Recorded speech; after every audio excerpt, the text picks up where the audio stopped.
Clara Jane Whitmore's fingers had stopped moving 10 minutes ago. Her lips had turned blue 20 minutes before that, and somewhere in the howling white darkness of a Wyoming blizzard, she had made peace with dying. New Year's Day, 1879. She was 28 years old, and she was going to freeze to death in a snowdrift because a man she'd never met had looked at her photograph and decided she wasn't worth keeping. Then, sleigh bells cut through the wind. A child's scream pierced the storm, and a cowboy's voice rang out through the darkness, words that would change everything. "Grace, hold that lantern higher. There's someone in that drift, and she ain't dead yet." If you want to know how a woman with nothing became everything to a family that needed her just as much as she needed them, stay with me until the end. Subscribe to this channel, and when you're done, drop a comment telling me what city you're watching from. I want to see how far this story travels. The stagecoach wheel hit a rut and Clara's forehead slammed against the frozen window. She didn't cry out. She'd stopped making unnecessary sounds 3 days ago somewhere around the Nebraska border when the last of her hope had quietly bled out and left nothing but numbness behind. "Bitter Creek end of the line." The driver's shout jolted her upright. Clara pressed her palm against the frost-covered glass, rubbing a small circle clear enough to see through. A wooden sign swung in the wind. Bitter Creek, Wyoming territory. She was here. After 2,000 miles, 6 different stagecoaches, and every cent she'd saved in 8 years of work, she was finally here. Clara grabbed her carpet bag and stepped down into the cold. The wind hit her like a fist. She staggered, caught herself on the coach wheel, and squinted through the swirling snow at the platform ahead. People everywhere. Families embracing, children running, couples holding hands. But no one was looking for her. Clara smoothed her dress with trembling fingers. It was her best one deep blue wool, sewn by her own hands during those long nights in Boston, when sleep wouldn't come. She'd pinned her hair carefully that morning, practiced her smile in a cracked mirror. She looked respectable, presentable. She looked like a woman worth marrying. 10 minutes crawled past, then 20.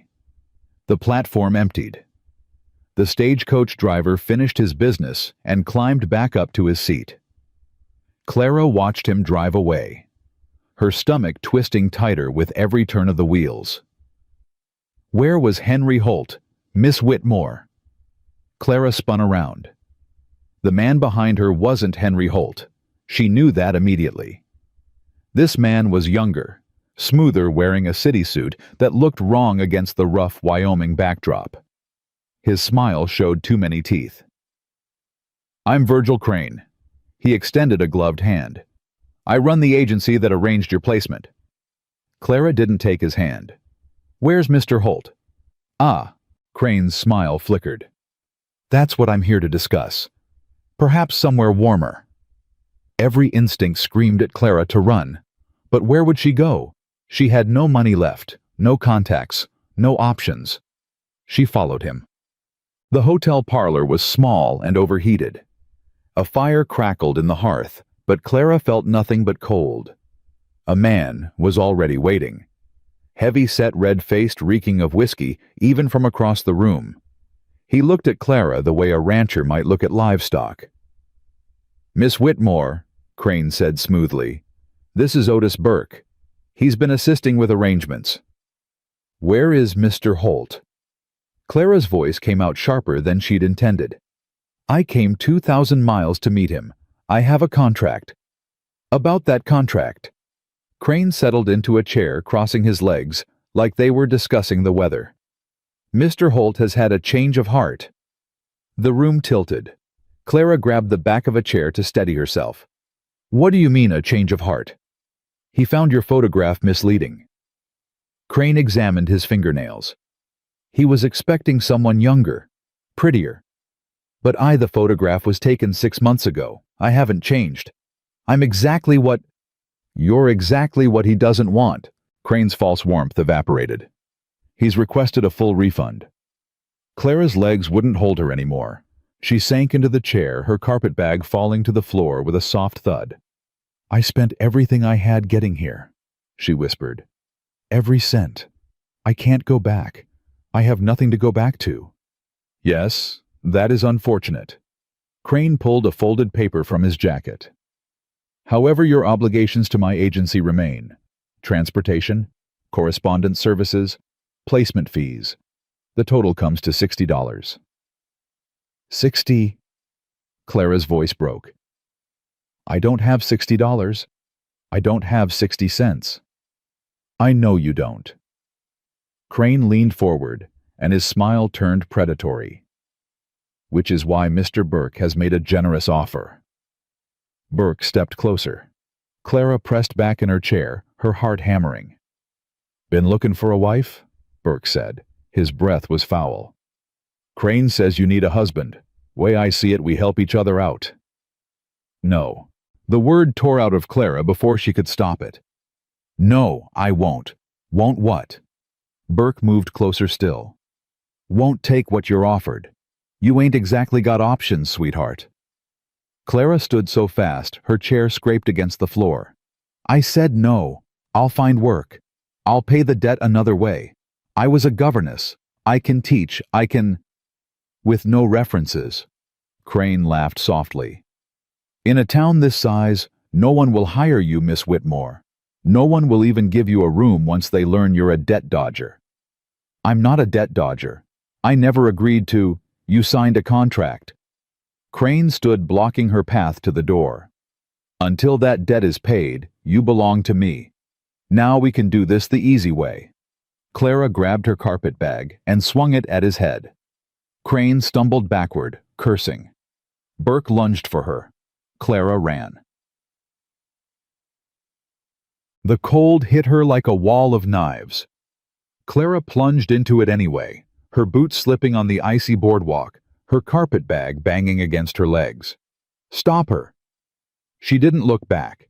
Down one street, then another.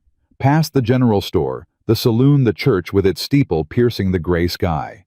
Her lungs burned. Her legs screamed. An alley opened to her left. Clara ducked into it, pressing herself against the rough wooden wall, trying to quiet her ragged breathing. Footsteps thundered past. Voices shouted. Then silence. Clara slid down the wall until she was sitting in the dirty snow. Her whole body was shaking from cold, from fear, from the crushing weight of everything that had just happened. What was she going to do? No money, no friends, no references. The man who was supposed to marry her had thrown her away like garbage, and the men who'd arranged it wanted to sell her to a drunk who looked at her like she was meat. This was supposed to be her new beginning. Instead, it was the end of everything. The afternoon bled into evening. The temperature dropped like a stone. Clara tried the general store first. The owner took one look at her disheveled, desperate, clearly in trouble, and shook his head before she could even speak. Ain't hiring. Try somewhere else. She tried the boarding house next. The woman who answered the door had kind eyes, but her answer was the same. Full up, dear. New Year's and all. You might try the hotel. Clara almost laughed. The hotel was the last place she could go. By the time darkness fell, she had tried every business in Bitter Creek. Every answer was the same. No work, no room, no help for a stranger with no money, and no references. She found herself back in that alley, huddled against the wall, watching her breath mist white in the freezing air. Her fingers had gone numb an hour ago. Her toes were following. Clara tucked her hands under her arms and pulled her thin coat tighter, but it was like trying to hold back a flood with a handkerchief. She was going to die here. The thought arrived without fanfare. Simple. Factual. She was going to freeze to death in an alley behind a saloon on New Year's Eve, because a man she'd never met had decided she wasn't pretty enough. Clara closed her eyes and thought of her father. He'd been a schoolteacher, a gentle man with calloused hands and a voice like warm honey. He'd died when she was 20, leaving her with nothing but memories and a pocket watch that didn't work anymore. I'm sorry, Papa, she whispered. I tried. I really did try. The wind howled in response. The blizzard came without warning. One moment there was cold and darkness. The next there was nothing but white. A wall of snow, so thick Clara couldn't see her own hands. The wind screamed. The temperature plummeted. Clara stumbled to her feet. She had to move, had to find shelter, had to. Her foot caught on something. She went down hard, her carpet bag flying, her hands scraping against ice and frozen earth. Get up, she told herself. Get up, get up, get up. But her body wouldn't obey. The cold had stolen everything, her strength, her will, her hope. She lay in the snow and felt it settling over her like a burial shroud. This is it, Clara thought. This is how my story ends. Strange that she wasn't afraid. After everything, Boston, the agency, the rejection, the running death felt almost kind. No more fighting, no more pretending, no more hoping for things that would never come. Just peace. Clara closed her eyes and let the snow take her. "Papa, stop the sleigh! Stop!" A child's voice, high and frantic, cutting through the wind like a knife. "Grace, what in tarnation? There's someone in the snow. I saw a hand. I saw fingers reaching up."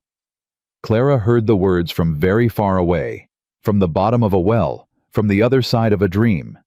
"That's just a branch, Grace. Sit down before you fall out and—" "It ain't a branch. It's a person." "Papa, please." Sleigh bells jangling, horses snorting, boots crunching through snow. "Hannah, hold these reins. Don't let go for nothing." "Pa, you can't just—" "Grace, bring that lantern. Keep it high." Footsteps coming closer. Clara tried to open her eyes, but her lashes were frozen shut. She tried to speak, but her lips wouldn't move. Then hands were on her. Big hands, strong hands, brushing snow from her face. "Lord Almighty!" A man's voice rough with shock. "She's alive. Barely, but she's breathing." "I told you, Papa. I told you I saw." "You did good, Grace. You did real good." The hands slid under Clara's body, lifting her. "Lily, stop squirming and make room." "Hannah, give me that blanket. The thick one." "Pa, we don't even know who she is. We can't just—" "We can and we will. Now move." Clara felt herself being laid on something soft. Blankets wrapped around her one after another. A small body pressed against her side, warm and alive. "Is she gonna be okay, Papa?" The youngest voice, trembling. "I don't know, Lily girl. But we're gonna try our damnedest." The sleigh lurched into motion. Bells jingled. Wind screamed past. Clara drifted in the darkness, aware of voices, but unable to make sense of the words. Aware of warmth seeping slowly back into her frozen limbs. Aware of something wet on her cheeks. She was crying. She didn't know why. Relief, maybe. Fear. Grief for the life she'd lost, or gratitude for the one she might still have. A small hand found hers under the blankets. Tiny fingers wrapped around her frozen ones and squeezed. "Don't cry, lady." A whisper barely audible over the wind. "Papa's gonna fix it. Papa always fixes everything." Clara wanted to respond, wanted to thank this small stranger for her impossible kindness, but the words wouldn't come. All she could do was squeeze back and hold on. Warmth, real warmth, fire warmth, blanket warmth. Clara clawed her way back to consciousness, fighting through layers of fog and exhaustion. Her eyes opened to flickering orange light and rough wooden beams overhead. She was inside. She was alive. "She's waking up." A small face appeared above her, black curls, gap-toothed grin, eyes bright with excitement. "She's waking up, Papa, Hannah. She's—" "Lily, give her space." A man's voice, calm but firm. "Go get your sisters." Lily vanished in a thunder of small feet. Clara tried to sit up, but her arms felt like they were filled with sand. "Easy now." A hand on her shoulder, gentle but unyielding. "You ain't going nowhere fast. Not after what you've been through." Clara's vision cleared. The man kneeling beside her was tall and broad-shouldered, with dark hair going gray at the temples, and eyes the color of strong coffee. His face was weathered, lined by sun and wind, and years of hard work. He looked like he'd been carved from the Wyoming landscape itself. "Where?" Her voice came out as a croak. "Where am I?"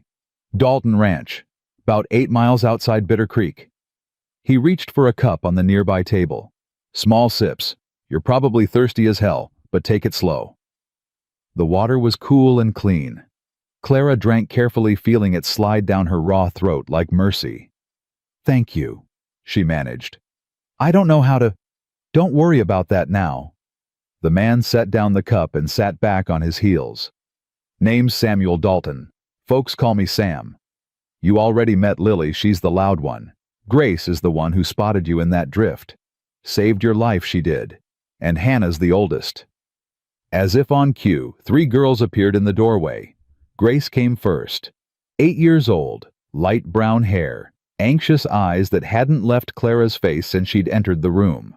She hung back near the wall, watching. Lily pushed past her, bouncing on her toes. "She's awake. I told you she'd wake up. Can she talk? Does she have a name? Where did she come from?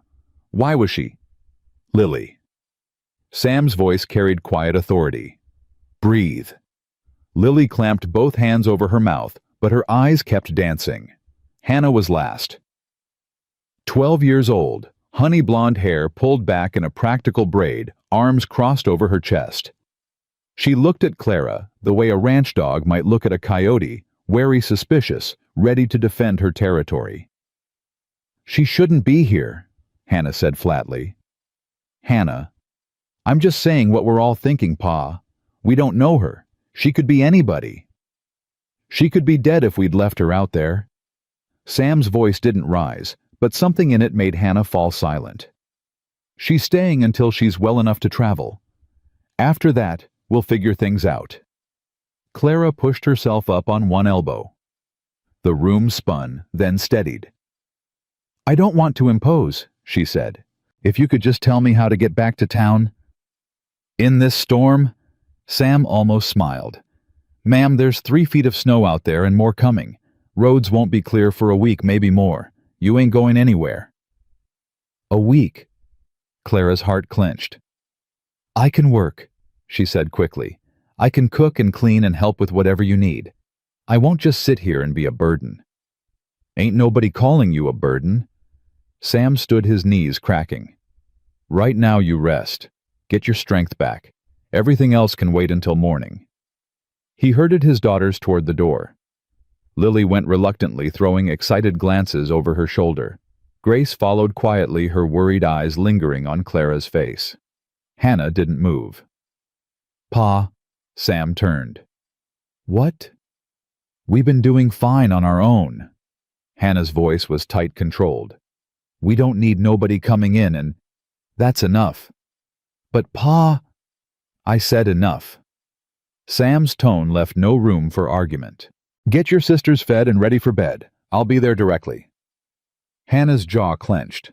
She shot Clara one last look, not quite hostile, but far from friendly, and stalked out of the room. Sam sighed.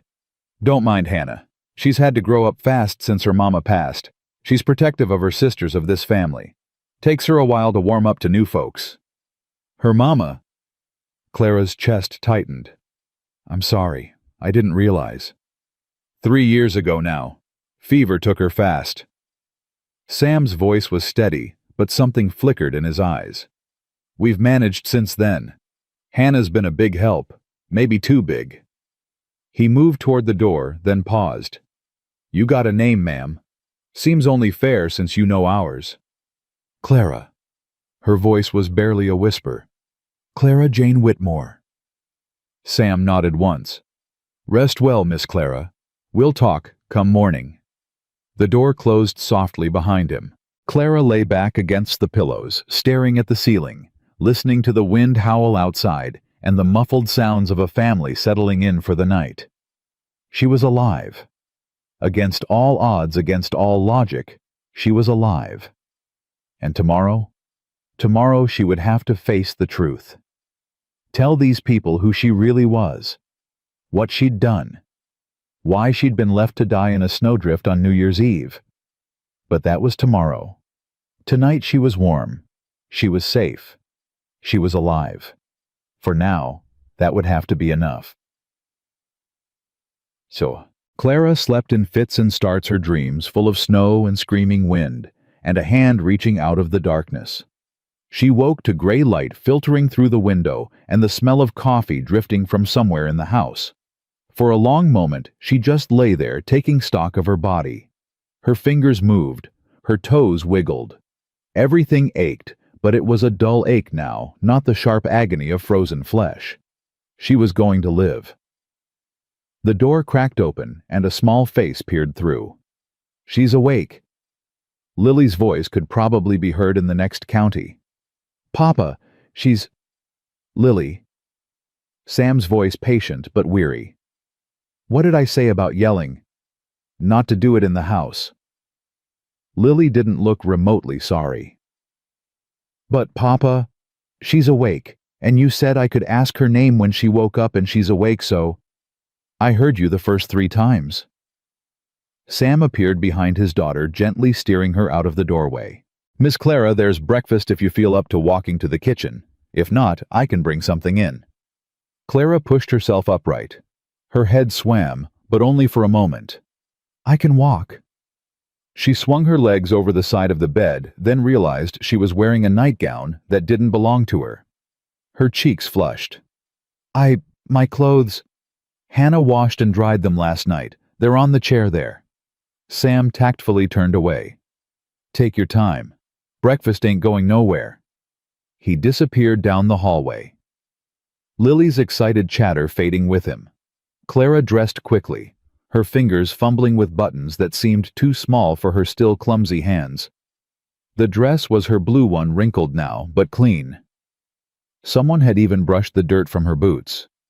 These people had saved her life, washed her clothes, given her a bed. And she was about to repay them with the truth. The kitchen was warm and bright, filled with the smell of bacon and fresh bread. Sam stood at the stove flipping something in a heavy iron pan. Lily was setting the table with more enthusiasm, then precision forks went flying, spoons clattered to the floor. Grace sat in the corner, a piece of paper in her lap and a stub of charcoal in her hand. She was drawing something, her brow furrowed in concentration. Hannah was nowhere to be seen. "Miss Clara!" Lily abandoned her silverware duties and bounded over. "You're walking. Papa said you might not be able to walk for days and days. But you're walking. Does it hurt? Are you hungry?" "I'm hungry. I'm always hungry.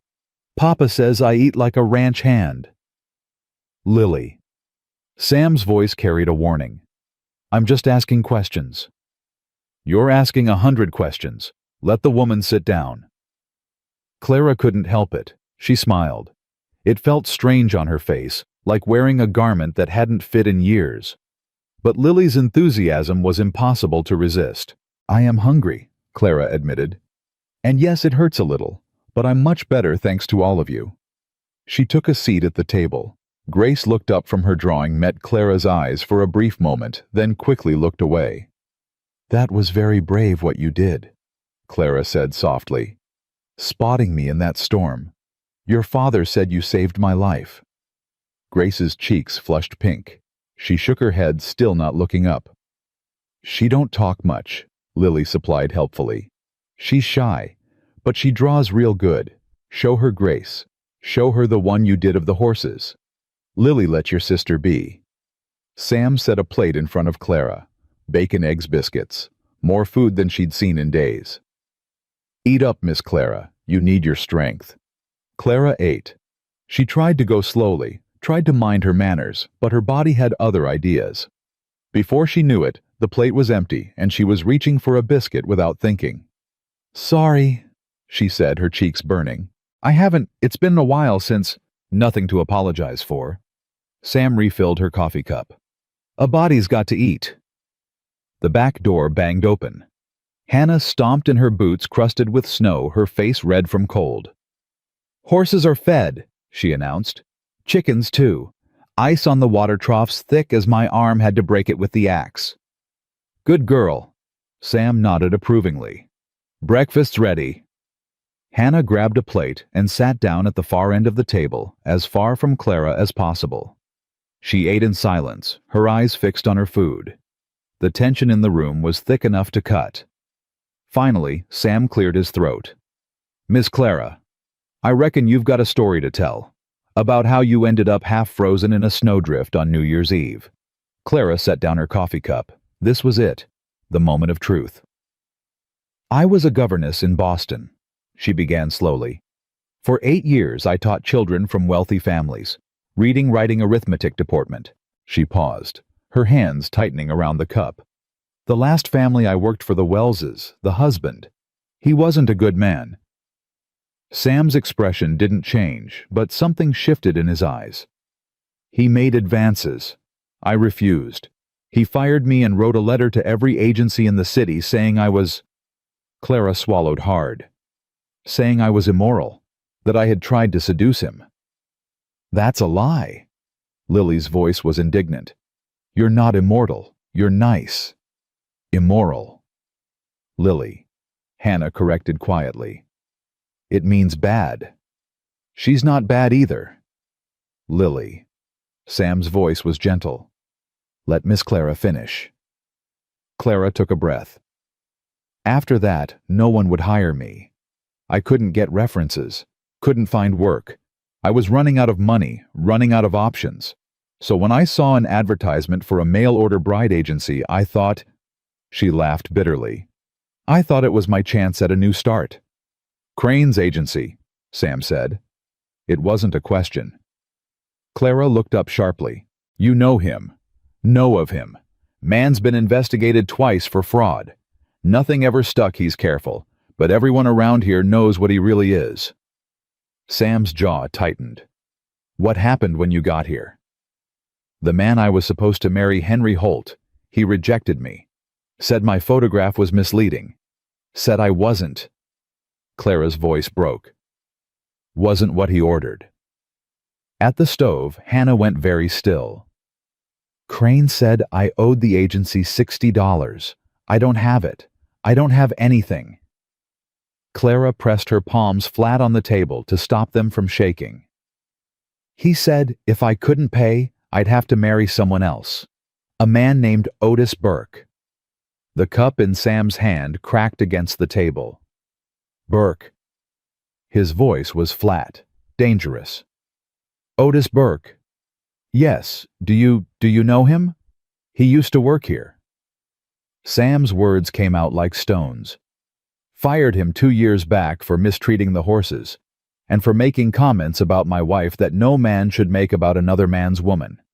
"He's a drunk," Hannah added. Her voice had lost some of its coldness. "Mean drunk.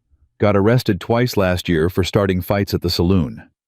Clara's stomach turned. "Crane wanted me to marry him. When I refused, I ran. And then the storm came and we found you." Sam leaned back in his chair, his expression unreadable. "Miss Clara, I'm going to ask you something and I need you to answer honest. Are Crane and Burke going to come looking for you?" "I don't know." Clara's voice was barely a whisper. "Probably. Crane said I owed him. Said until the debt was paid, I belonged to him." "You don't belong to nobody." Sam's voice was firm. "That ain't how things work. Contract was with Holt, not with Crane's agency. And even if it wasn't, you can't be forced into marriage to settle a debt. That ain't legal and it ain't right." "But the $60 is Crane's problem, not yours." Sam stood moving to the window. He stared out at the endless white for a long moment. "Roads are closed. Won't be clear for a week at least. That gives us time to figure things out." "Us?" Clara's heart stuttered. "Mr. Dalton, I can't ask you to—" "You ain't asking. I'm offering." Sam turned to face her. "You stay here until the road's clear. Help around the house if you want. Lord knows we could use it. And when Crane comes calling, because he will, we'll deal with him together." "Pa." Hannah's voice was sharp. "We don't know her. She could be lying about everything. She could be a lot of things." Sam's eyes never left Clara's face. "But I've been reading people my whole life, Hannah. And what I see here is a woman who's had nothing but bad luck and bad men, and who needs someone to finally treat her decent." Clara felt tears burning behind her eyes. She blinked them back furiously. "I don't know how to repay you," she whispered. "Ain't asking for repayment." Sam almost smiled. "Just asking for honest work while you're here. Can you do that?" Clara nodded. She didn't trust her voice. "Good." Sam grabbed his hat from a hook by the door. "I got to check on the cattle. Hannah, show Miss Clara where everything is. Grace, Lily, try not to drive her crazy." "I never drive anyone crazy," Lily protested. "I'm delightful." "You're something all right." Sam ruffled her hair, then disappeared into the swirling white. The door closed behind him, and Clara was left alone with three girls who were watching her with three very different expressions: suspicion, curiosity, hope. She didn't know yet what she'd done to deserve this chance. Didn't know if she could ever repay these people for their kindness. But she was going to try. God help her, she was going to try. That first day passed in a blur of small discoveries. Clara learned that Hannah ran the household with fierce efficiency, cooking, cleaning, mending clothes, all while keeping her sisters in line. She was 12 going on 40, with a spine of iron and a heart she kept locked away where no one could hurt it. She learned that Grace rarely spoke, but her eyes missed nothing. The girl had a gift for drawing. Her sketches of horses and mountains and wildflowers were breathtaking. But she flinched when anyone looked at them as if she expected criticism instead of praise.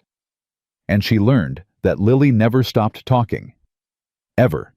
About anything. The child's mouth was a river with no dam. "Do you like horses? I love horses. Papa says I was born in a saddle." "That's not true. I was born in Mama's bed, but I like horses so much it might as well be true." "Do you know how to ride? Hannah can ride real good." "Grace falls off sometimes, but she's getting better. I never fall off because I'm brave." "Lily."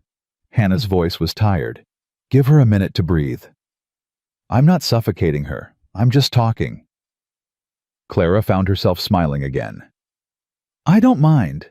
And yes, I like horses. I didn't grow up around them, but I think they're beautiful." Lily's eyes went wide. "You didn't grow up around horses. What did you grow up around?" "Books mostly. My father was a schoolteacher." "Was he nice?"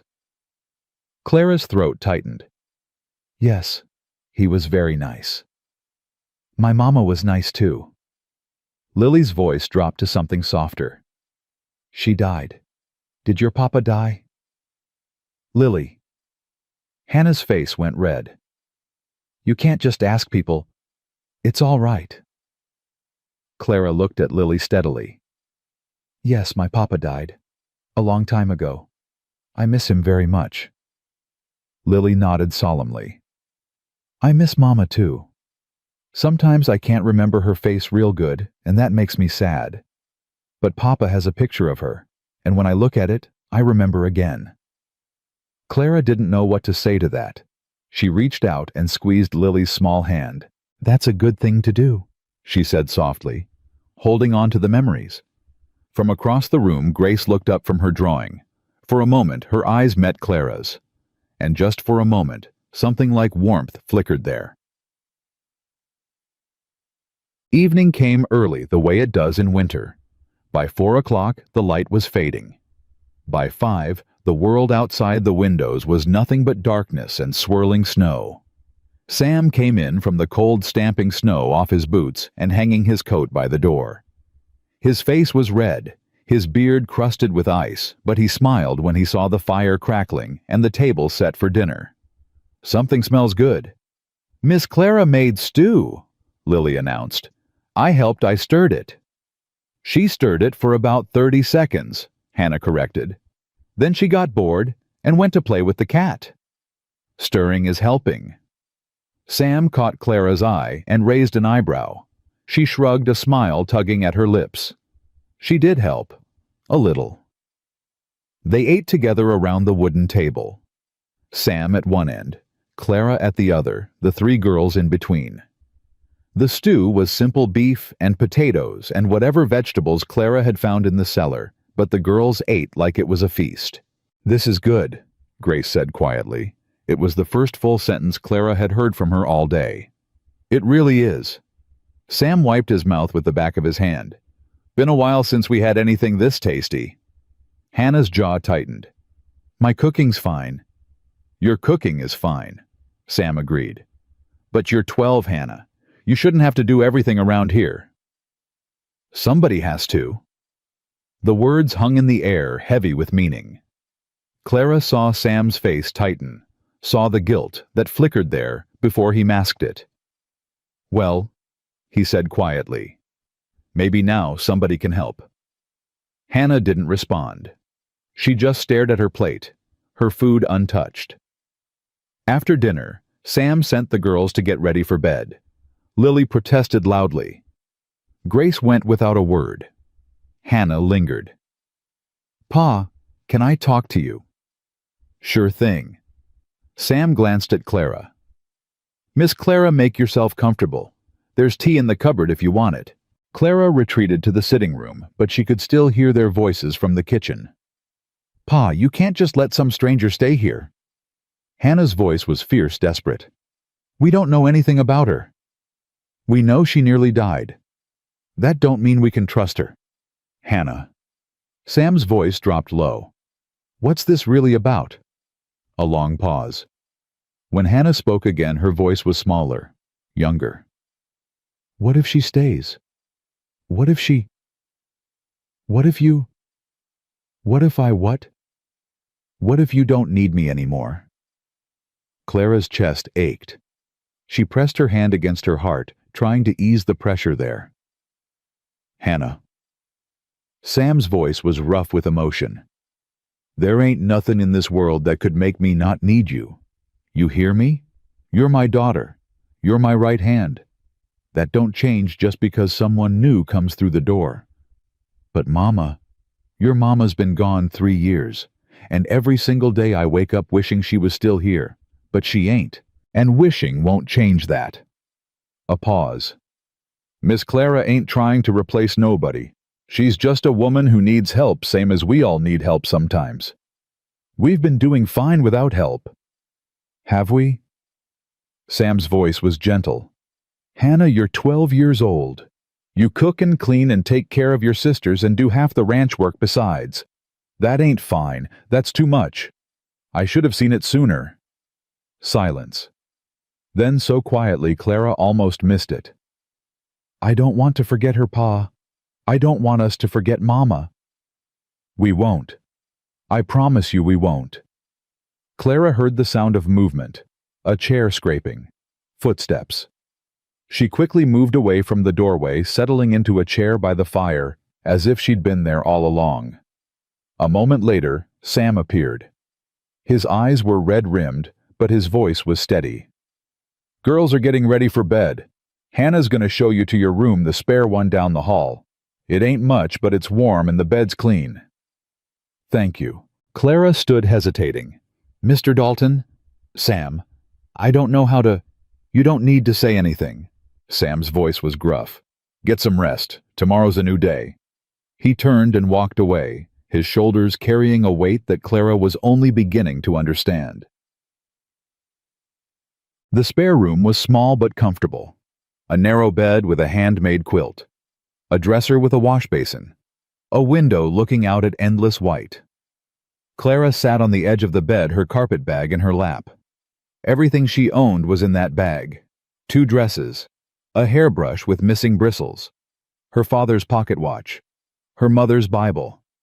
A whole life reduced to what she could carry. But she was alive.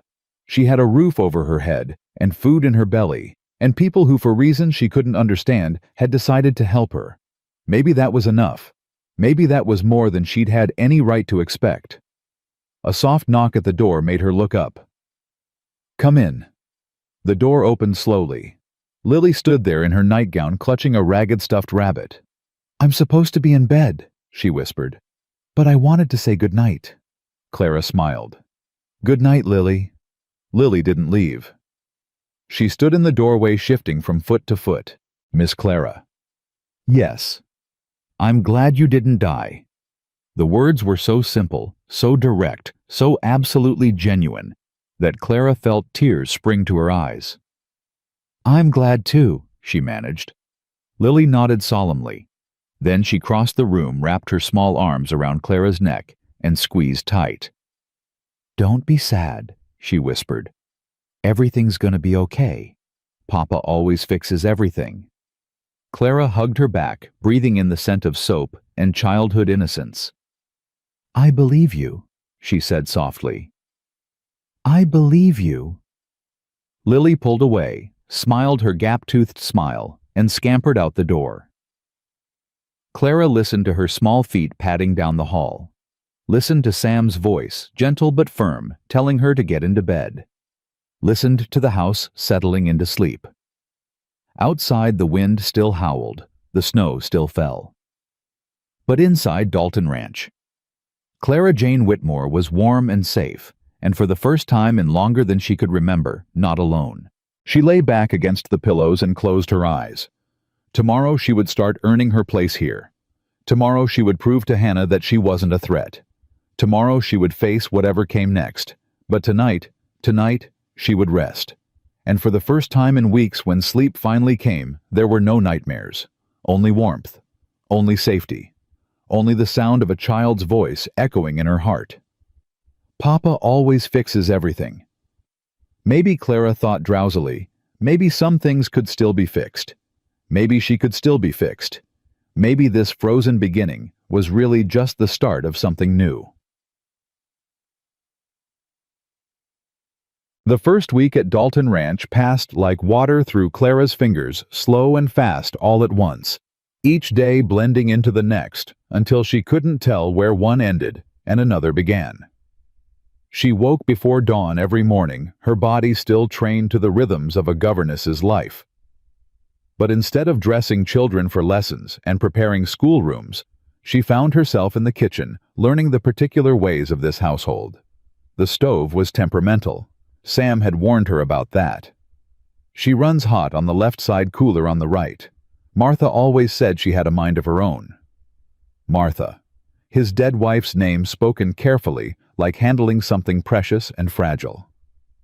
Clara learned to work around the stove's moods. She learned where the flour was kept and the sugar and the salt.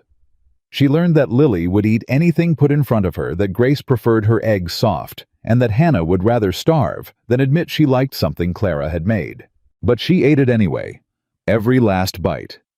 That was something. On the third morning, Clara came into the kitchen to find Grace already there, sitting at the table with her paper and charcoal.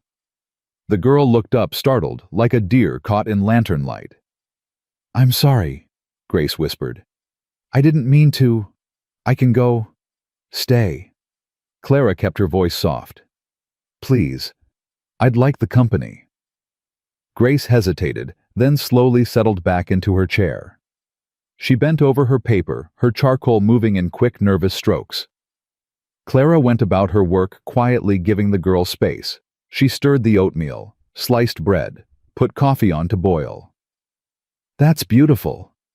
The words slipped out before Clara could stop them.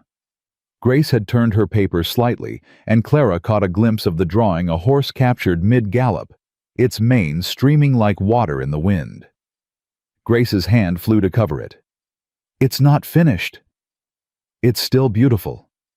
Clara crouched down beside her, careful not to crowd. May I see? For a long moment Grace didn't move. Then slowly she lifted her hand. The drawing was more than beautiful. It was alive. Every line showed movement, energy, spirit. The horse seemed ready to leap off the page and thunder across the plains.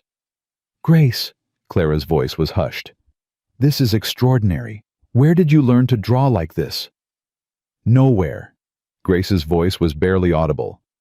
I see things. In my head. And I try to put them on paper.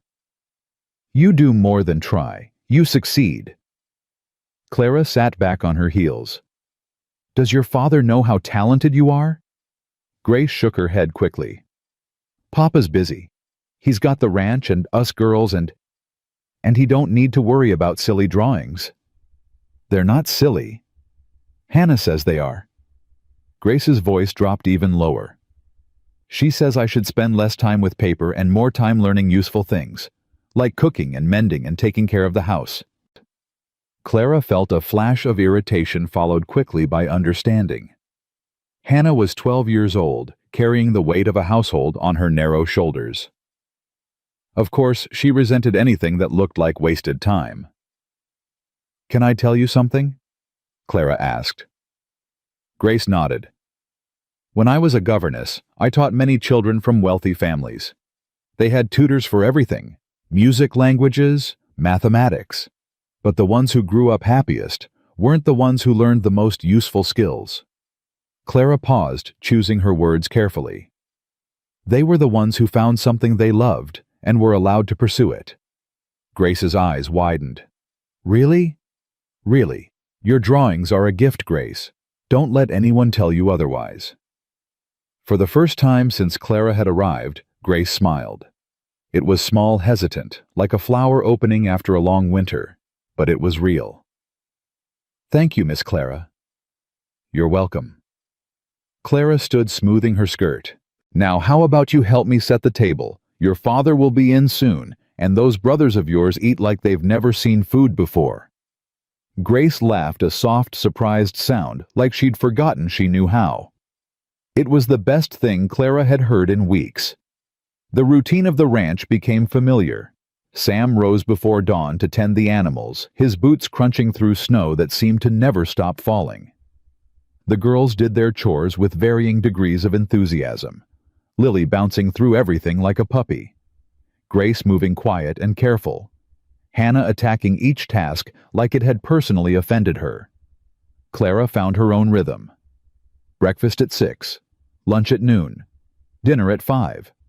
Between meals, there was always something to do: mending, cleaning, organizing, cooking. The ranch house had been maintained, but there were gaps. Corners that hadn't been dusted. Shelves that hadn't been organized. Small repairs that had been put off until they'd become invisible. Clara tackled them one by one. On the 5th day, she reorganized the pantry.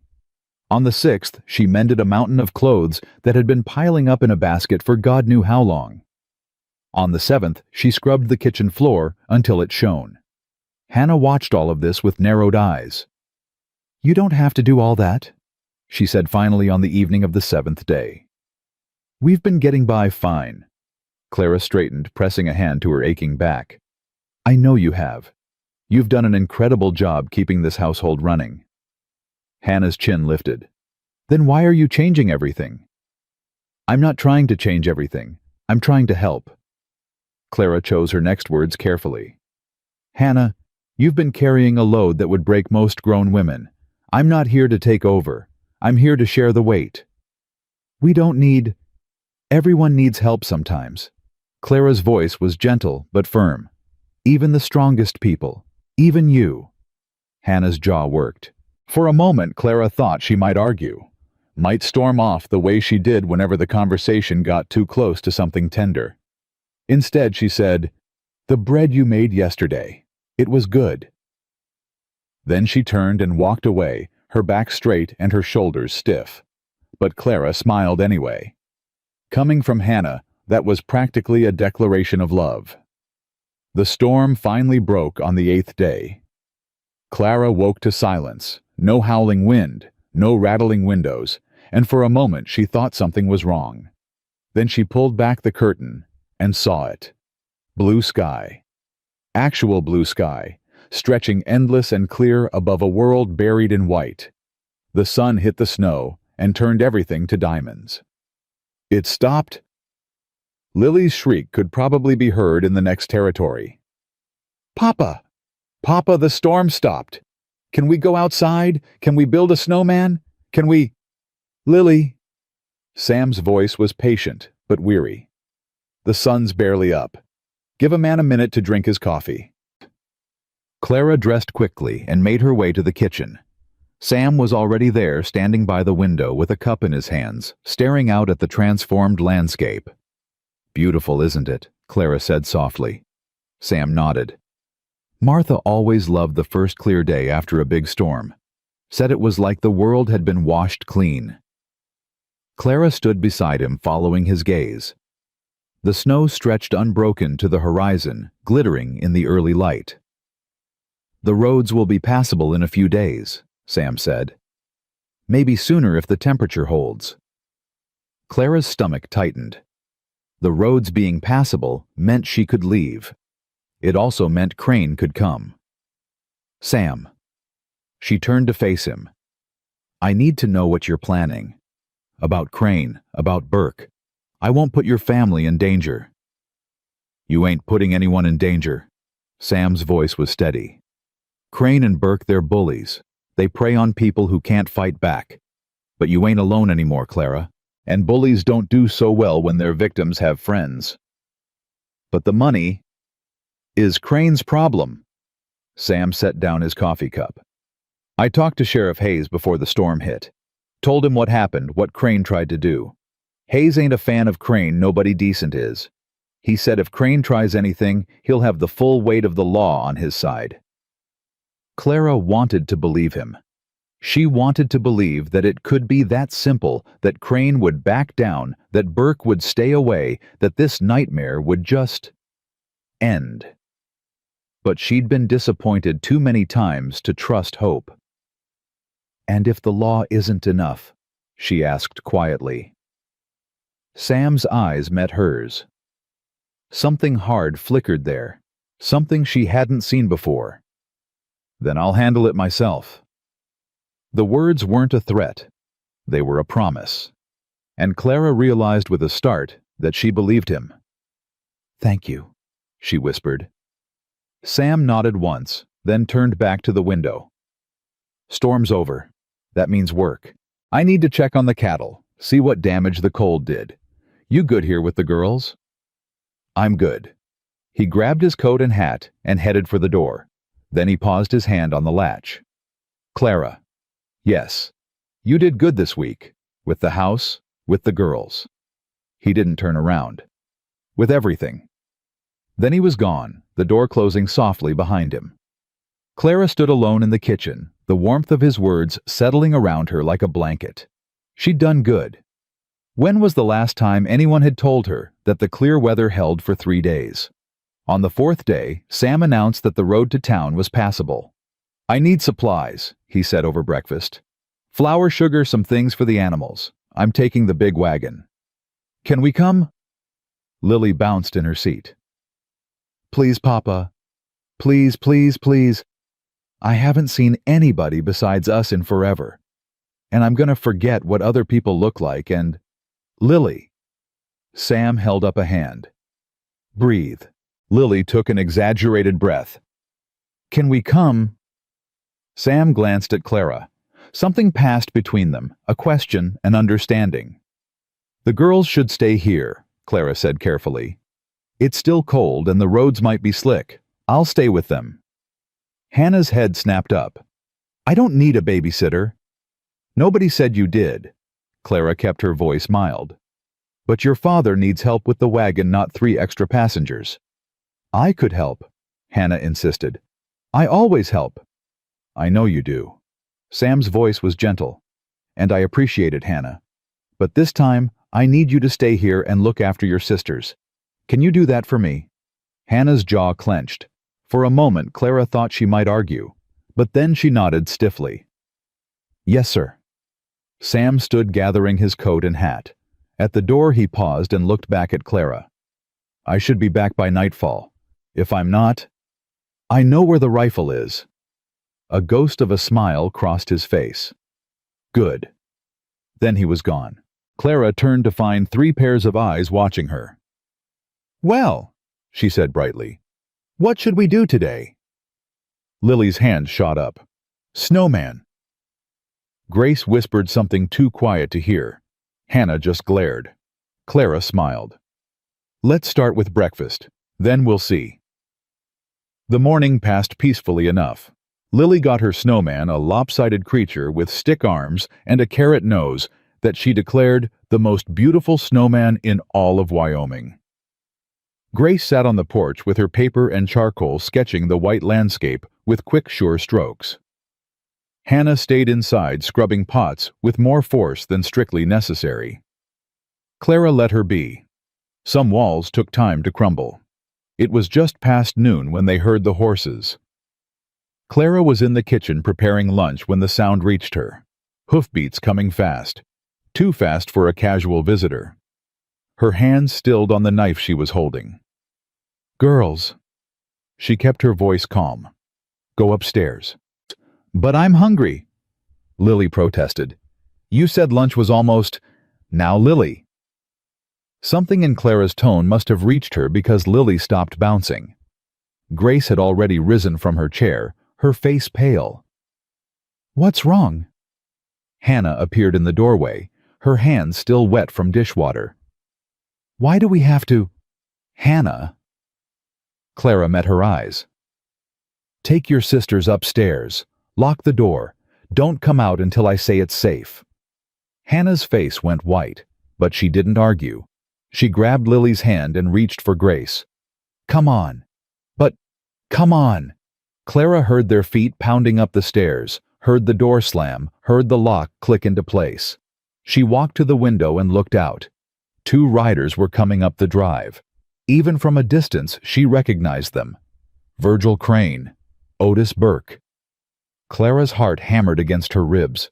Her hands were shaking, but she made herself walk to the pantry, made herself take down the rifle Sam had shown her, made herself check that it was loaded. She'd never fired a gun in her life.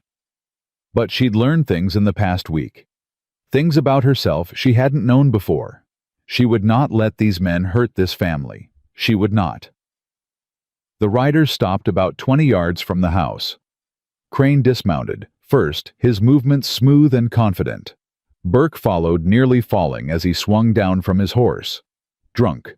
Of course he was drunk. Clara stepped onto the porch, the rifle held across her body. "Miss Whitmore." Crane's voice carried the same oily charm she remembered from Bitter Creek. "I've been looking for you." "You found me." Clara's voice was steadier than she felt. "Now leave." Crane laughed softly. "Is that any way to greet an old friend?" "You're not my friend." "No, I suppose not." Crane took a step closer. "But we do have unfinished business. The matter of your debt. I don't owe you anything." "The contract says otherwise." "The contract was with Henry Holt, who voided it when he rejected me." Clara raised the rifle slightly. "I've spoken with the sheriff. He's very interested in your business practices, Mr. Crane." Something flickered in Crane's eyes. Anger, maybe, or fear. Hard to tell with a man like him. "The sheriff." Crane's voice dripped contempt. "A small-town lawman with delusions of authority.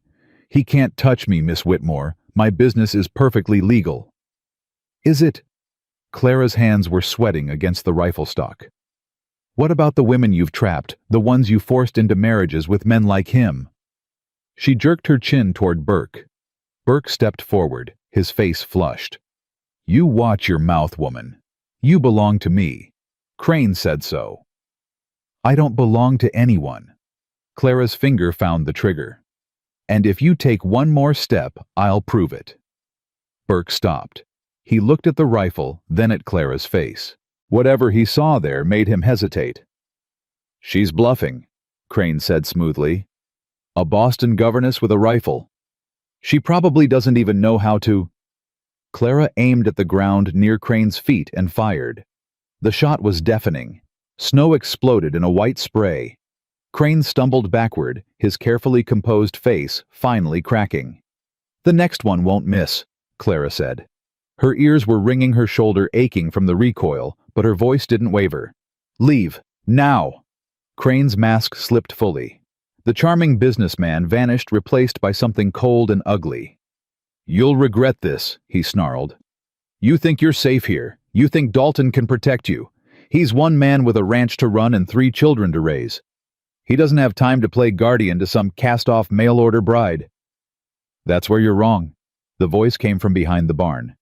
Clara's heart leaped. Sam stepped into view, his own rifle trained on Crane. He must have seen them from the road and circled back. Sam Dalton. Crane's voice turned smooth again, though his face remained tight. This doesn't concern you. It does when you threaten someone on my property. Sam moved closer, his eyes never leaving Crane. I believe the lady asked you to leave. The lady owes me $60. The lady doesn't owe you a damn thing. Sam's voice was flat and cold. That contract was with Holt, and Holt voided it. You know it. I know it. The sheriff knows it. You're just hoping nobody calls your bluff. I'm not bluffing. Neither am I. Sam raised his rifle to his shoulder. You've got 30 seconds to get off my land. After that I start shooting. Crane's eyes darted between Sam and Clara. Burke was already backing toward his horse, his earlier bravado evaporating like morning mist. This isn't over, Crane said. Yeah, it is. Sam's finger tightened on the trigger. 20 seconds. Crane mounted his horse. Burke was already in the saddle, kicking his mount into motion. You'll see, Crane called back as they rode away. Both of you. You'll see what happens when you cross Virgil Crane. Sam didn't lower his rifle until they were out of sight. Then he turned to Clara, and she saw something in his eyes that made her breath catch. Fear. He'd been afraid. Afraid for her. Are you hurt? He was beside her in 3 long strides, his hands reaching for her shoulders. Clara, are you? I'm fine. Her voice cracked. I'm fine. The rifle slipped from her hands. Her knees buckled. Sam caught her. Easy. His voice was rough. I've got you. You're all right. Clara pressed her face against his chest and let the shaking take her. All the fear she'd been holding back came flooding out, the terror of those few minutes alone, facing 2 men who wanted to hurt her, not knowing if she could protect herself or the girls or anyone. You did good. Sam's hand moved to her hair, stroking gently. Clara, you did so good. You were so brave. I was terrified. That's what brave is. His arms tightened around her. Being terrified and doing it anyway. They stood there for a long moment, Clara trembling in his arms, Sam holding her like she was something precious that might shatter. Then from the upstairs window came Lily's voice, high and excited. Miss Clara shot at the bad men. Did you see Papa? Did you see? Clara laughed. It came out wet and shaky, but it was real. I should go to them, she said, pulling back reluctantly. They must be frightened. Go. Sam released her, but his eyes stayed on her face. I'll put the horses up and be in directly. Clara turned toward the house, then paused. Sam? Yeah.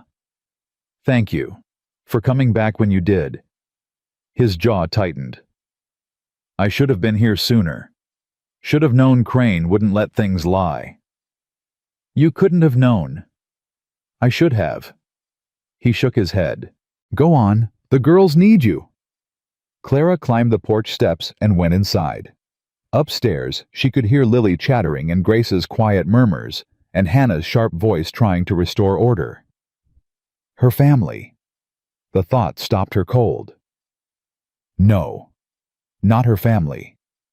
She was a guest here, a temporary presence in a house that would keep standing long after she was gone.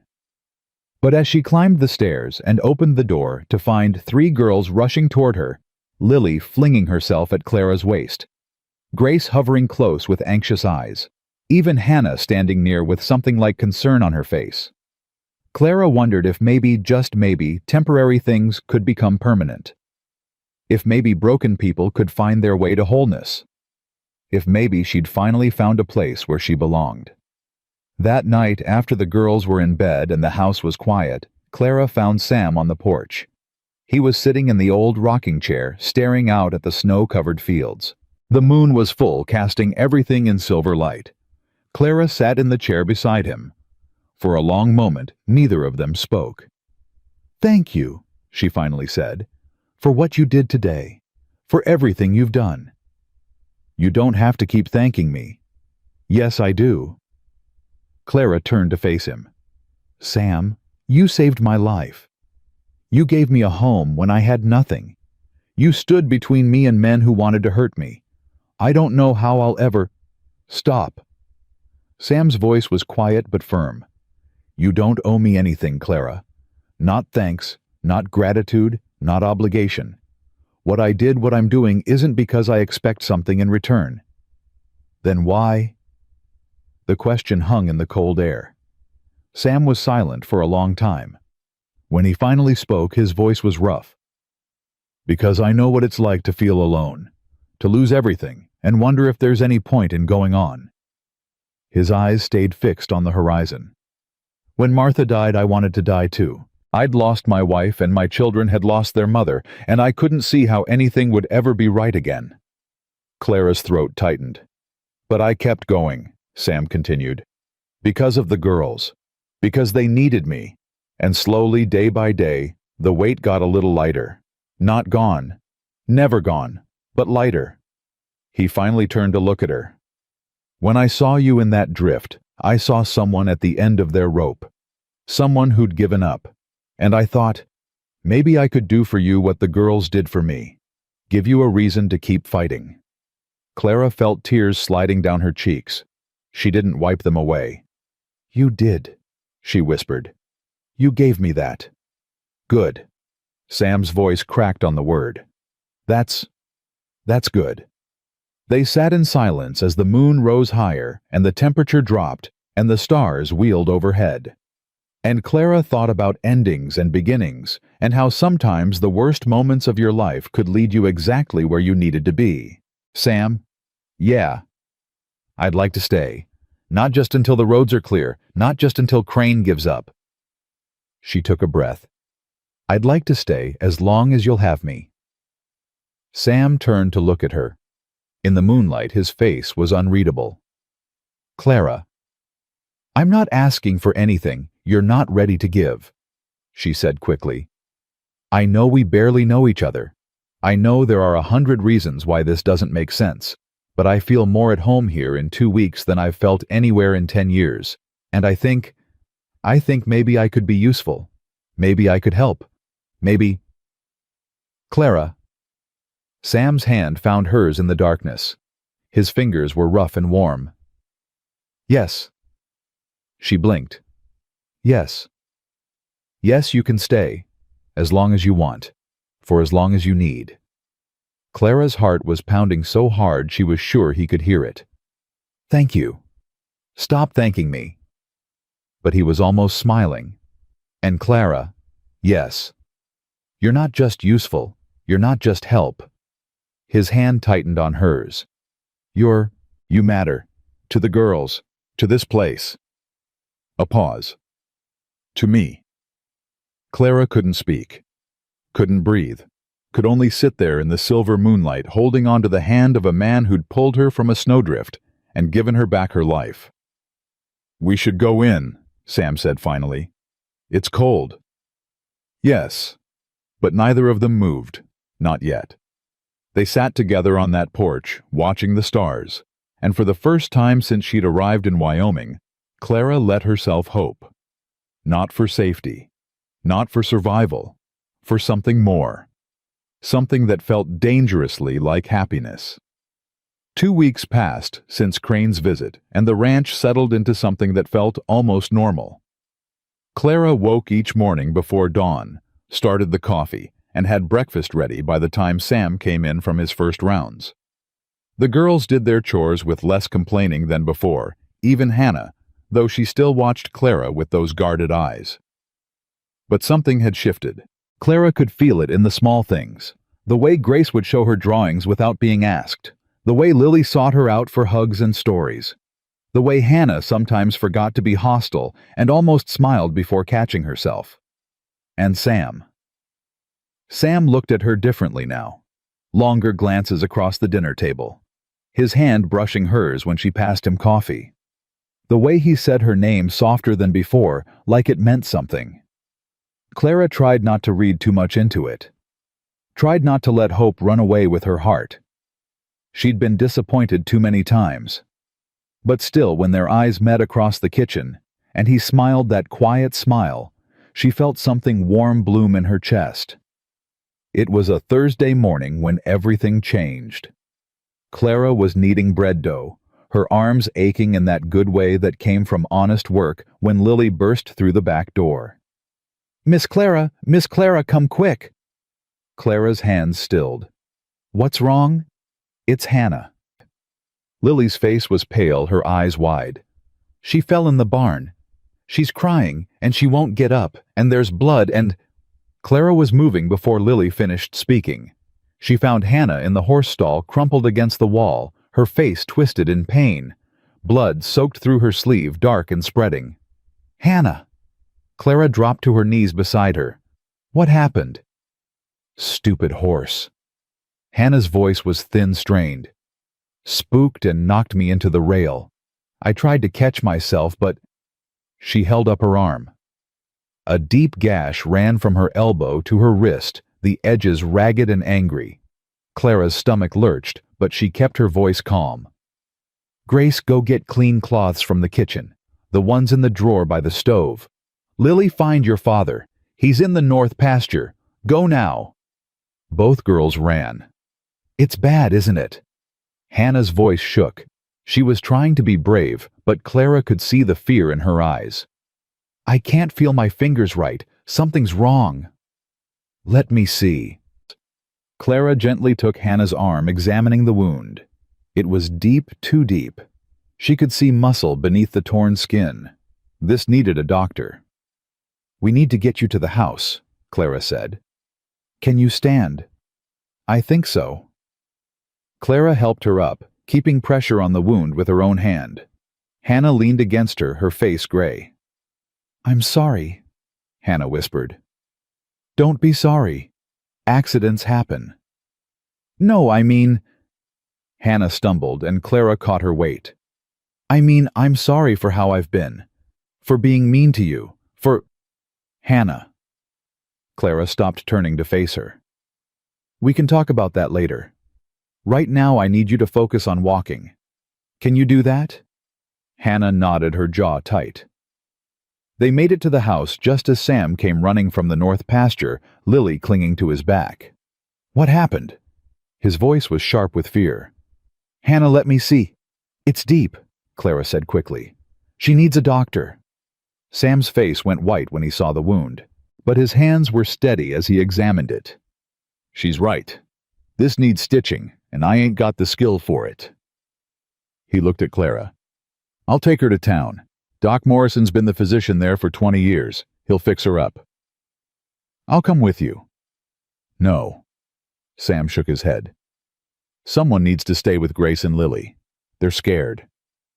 Clara wanted to argue, but she looked at Grace, standing in the doorway, her face pale, and Lily hiding behind her sister's skirt, and she knew he was right.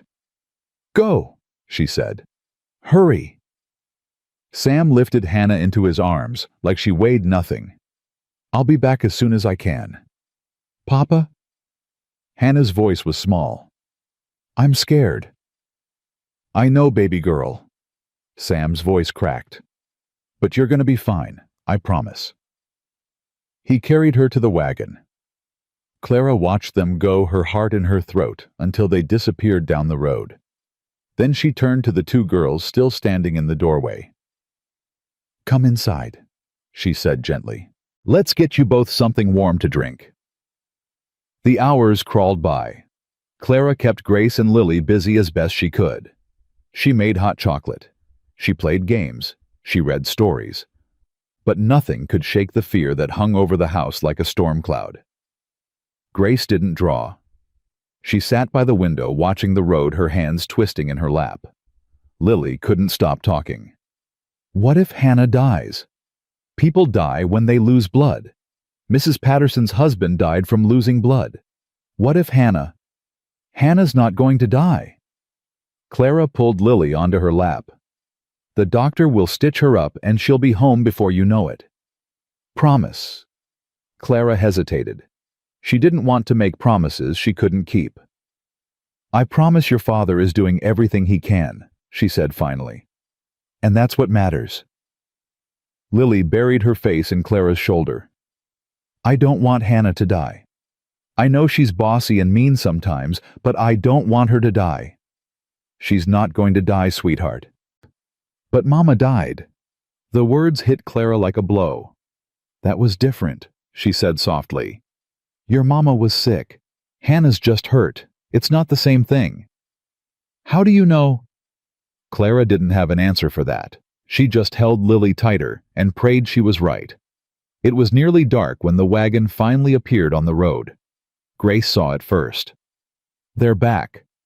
All three of them rushed to the porch. Clara's heart was pounding so hard she could barely breathe. Sam pulled the wagon up to the house and climbed down. His face was exhausted, but he was smiling. She's gonna be fine, he said. Doc stitched her up good. Said she was lucky another inch deeper and she might have lost use of her hand. Clara's knees went weak with relief. Where is she? Sleeping in the back. Doc gave her something for the pain. She'll be out for a while. Sam lifted Hannah from the wagon. She was pale, her arm wrapped in clean white bandages, but she was breathing steadily. Let me help. Clara moved to open the door, holding it wide, as Sam carried his daughter inside. They settled Hannah in her bed. Grace and Lily crowded close, their faces anxious. Can I stay with her? Lily asked. I'll be quiet, I promise. Sam hesitated, then nodded. Just for a little while. And quiet means quiet, Lily. Not your version of quiet. I know the difference. Do you? Despite everything, Lily almost smiled. Sam ushered the other girls out and closed the door. In the hallway, he leaned against the wall and let out a long breath. That was the longest ride of my life, he said quietly. I can imagine. Clara touched his arm. Are you all right? Am now. His hand covered hers. Thank you. For keeping the girls calm. For being here. I didn't do much. You did everything. His eyes met hers. Clara, I don't know what we would have done without you. Clara's throat tightened.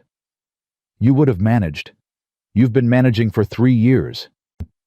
Managing ain't the same as living. Sam's voice was rough. Before you came, we were just surviving, going through the motions. But now, he shook his head. Now it feels different. Better. Like maybe we're not just surviving anymore. Clara didn't know what to say. Didn't know if she could speak without crying. So she just squeezed his hand and hoped he understood. Hannah woke the next morning groggy and sore, but very much alive. Clara brought her breakfast in bed, soft eggs, toast, and tea. Hannah looked at the tray, then at Clara, and something crumbled in her expression. You didn't have to do this. I wanted to. Clara set the tray on Hannah's lap. How are you feeling? Like I got kicked by a horse. Hannah tried to smile, but it wobbled. Miss Clara? Yes. I'm sorry. The words came out in a rush. For being so awful to you. For making you feel unwelcome. For... Hannah. Let me finish. Please. Hannah's eyes were bright with unshed tears. When you first came, I was so scared. I thought you were going to take over, take my place. I've been taking care of this family since Mama died. It's all I know how to do. And I thought if you came in and did everything better, then Papa wouldn't need me anymore. Clara's heart broke. Oh, Hannah. She sat on the edge of the bed and took the girl's uninjured hand.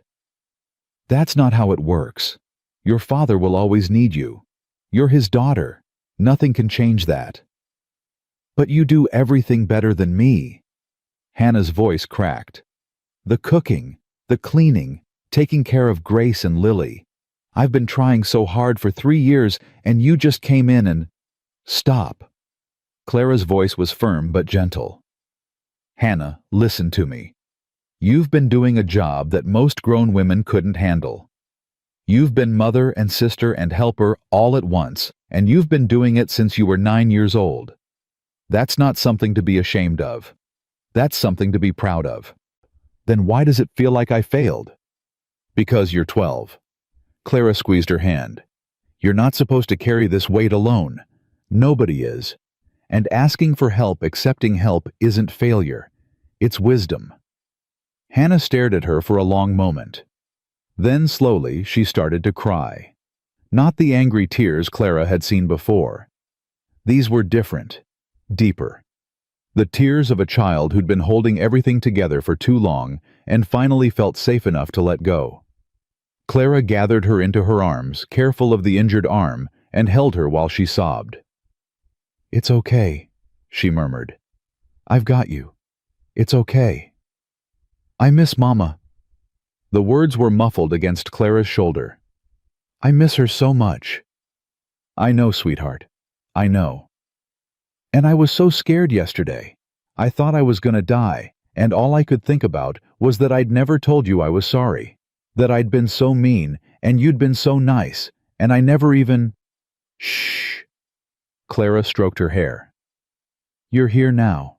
You're safe. That's what matters." They stayed like that for a long time. Hannah crying.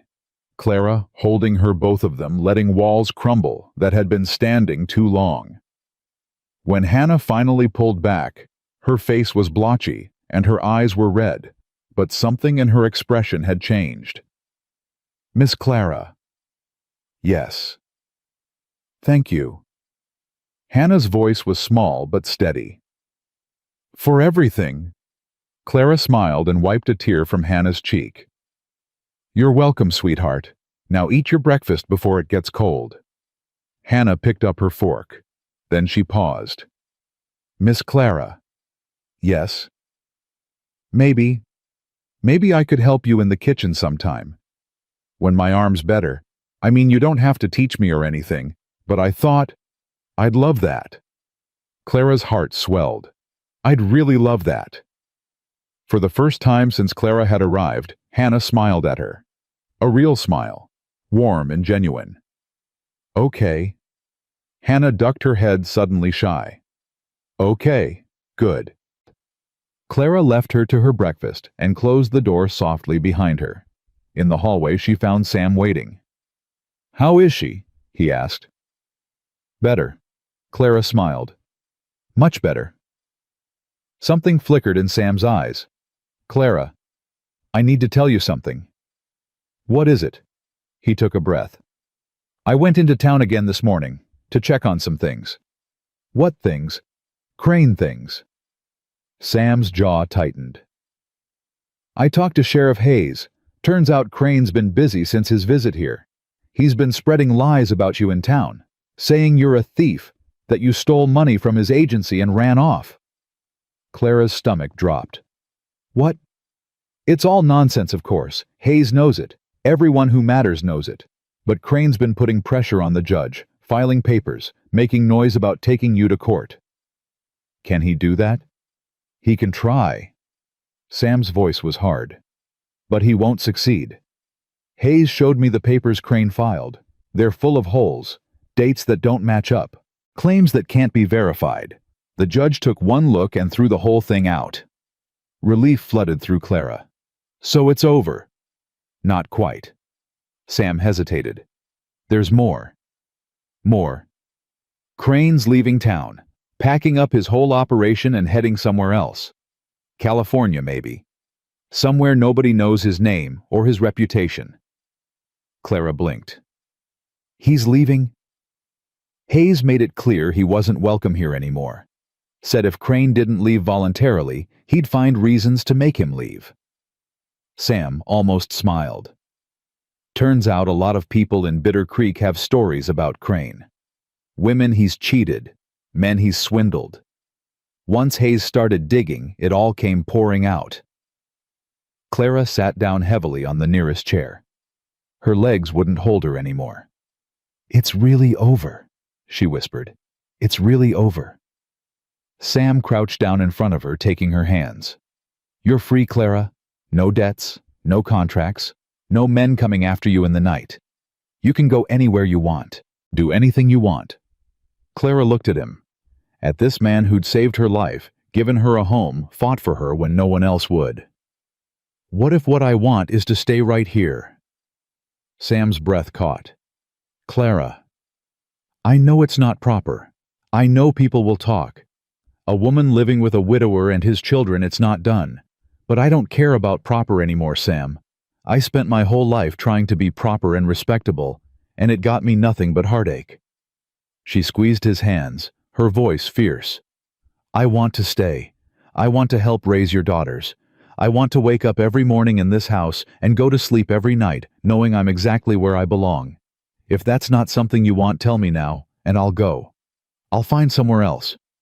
But if there's even a chance... Clara. Sam's voice was rough. Stop talking. She stopped. He pulled her to her feet and cupped her face in his hands. His eyes were bright, intense, looking at her like she was the most precious thing he'd ever seen. I love you, he said. The words hit Clara like a thunderbolt. What? I love you. Sam laughed, the sound raw and wondering. I've been trying not to, telling myself it was too soon, too fast, too everything, but I can't help it. You came into this house like a storm and you changed everything, and now I can't imagine my life without you in it. Clara couldn't breathe, couldn't think, could only stare at this man who was looking at her like she was his whole world. Say something, Sam said. Please. I love you too. The words came out on a sob. Clara laughed and cried at the same time, tears streaming down her face. I love you too, Sam Dalton. I think I have since the moment you pulled me out of that snowdrift. Sam kissed her. It was gentle and fierce all at once, tender and desperate, a promise and a question answered in the same breath. When they finally pulled apart, Clara was shaking. What do we do now? She whispered. Now? Sam smiled, and it was like watching the sunrise. Now we tell the girls, and then we start building something. Together. Together! Clara tried the word out. It felt like hope, like home.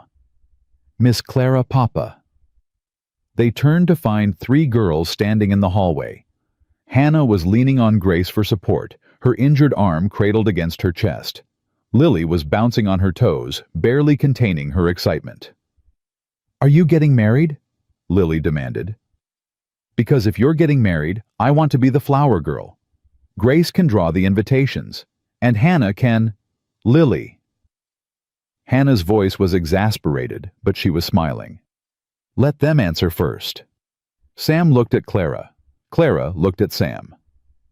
What do you say? Sam asked quietly. Want to make it official? Clara thought about everything that had brought her here. The rejection in Boston, the nightmare with Crane, the frozen drift where she'd been ready to die. And she thought about what had come after. The rescue, the warmth, the family that had taken her in and made her one of their own. Yes, she said. Yes, I want to make it official. Lily screamed with delight. Grace burst into tears, and guarded Hannah crossed the room and threw her good arm around Clara's neck. I'm glad you're staying, she whispered. I'm really, really glad. Clara held her tight, her own tears falling freely. Me too, sweetheart. Me too. Sam wrapped his arms around all of them, pulling his family close. His family, their family. And standing there in that hallway surrounded by love she'd never expected to find. Clara finally understood what it meant to come home.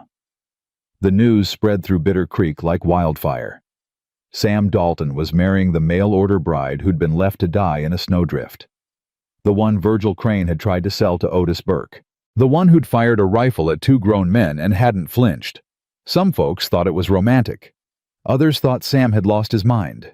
And a few, the ones who'd known Martha, who'd watched Sam grieve for 3 long years, thought maybe, just maybe, he deserved a second chance at happiness. Clara tried not to care what people thought. She'd spent too many years worrying about reputation and respectability, and look where that had gotten her. But still, the whispers stung. Did you hear? She was a governess in Boston, got fired for improper behavior.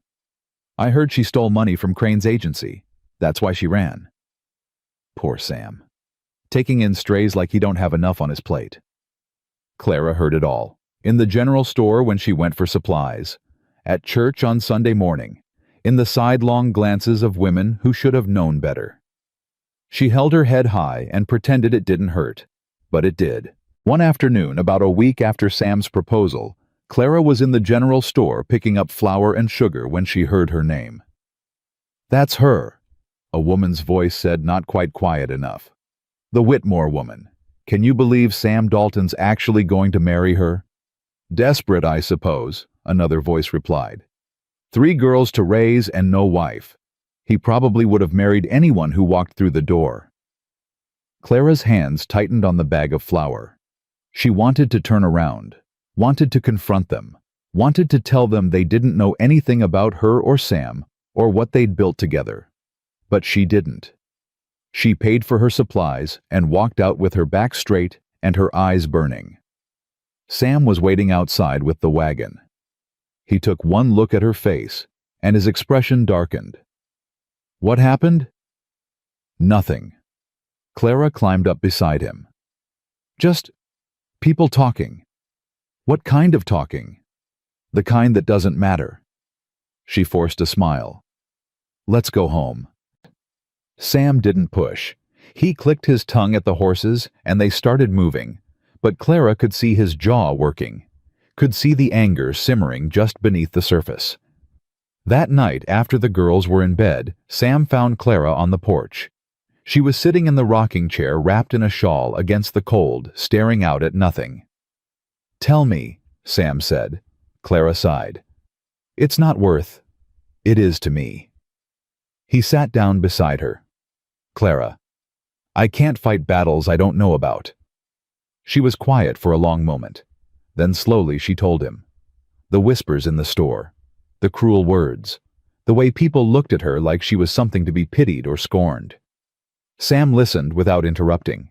When she finished, his face was like stone. "Who was it?"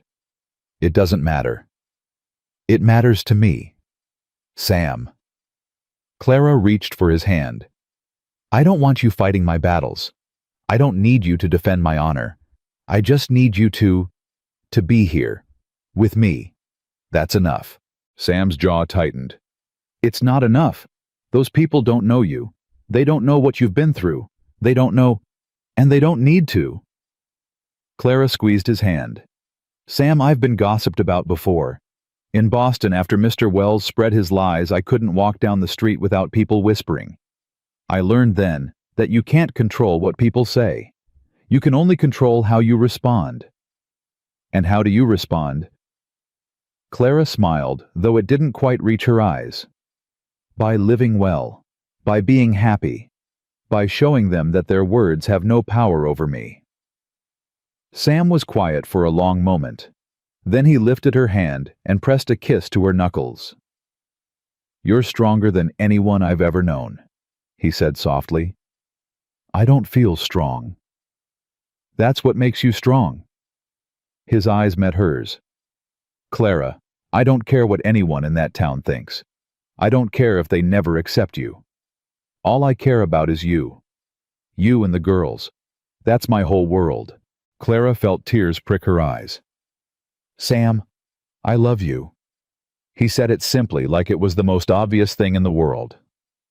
"And I'm going to marry you. And anyone who has a problem with that can go straight to hell." Despite everything, Clara laughed. "Samuel Dalton, such language."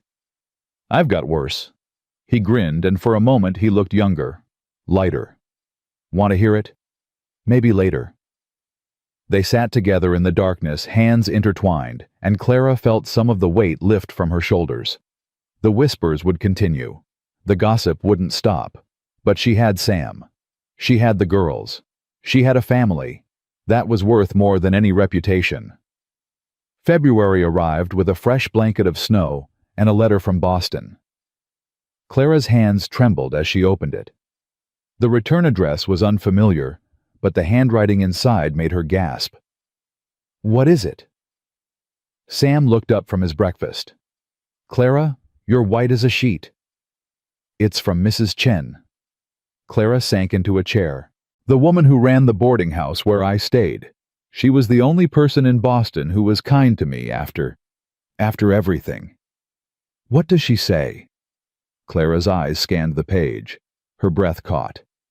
She says Mr. Wells is dead.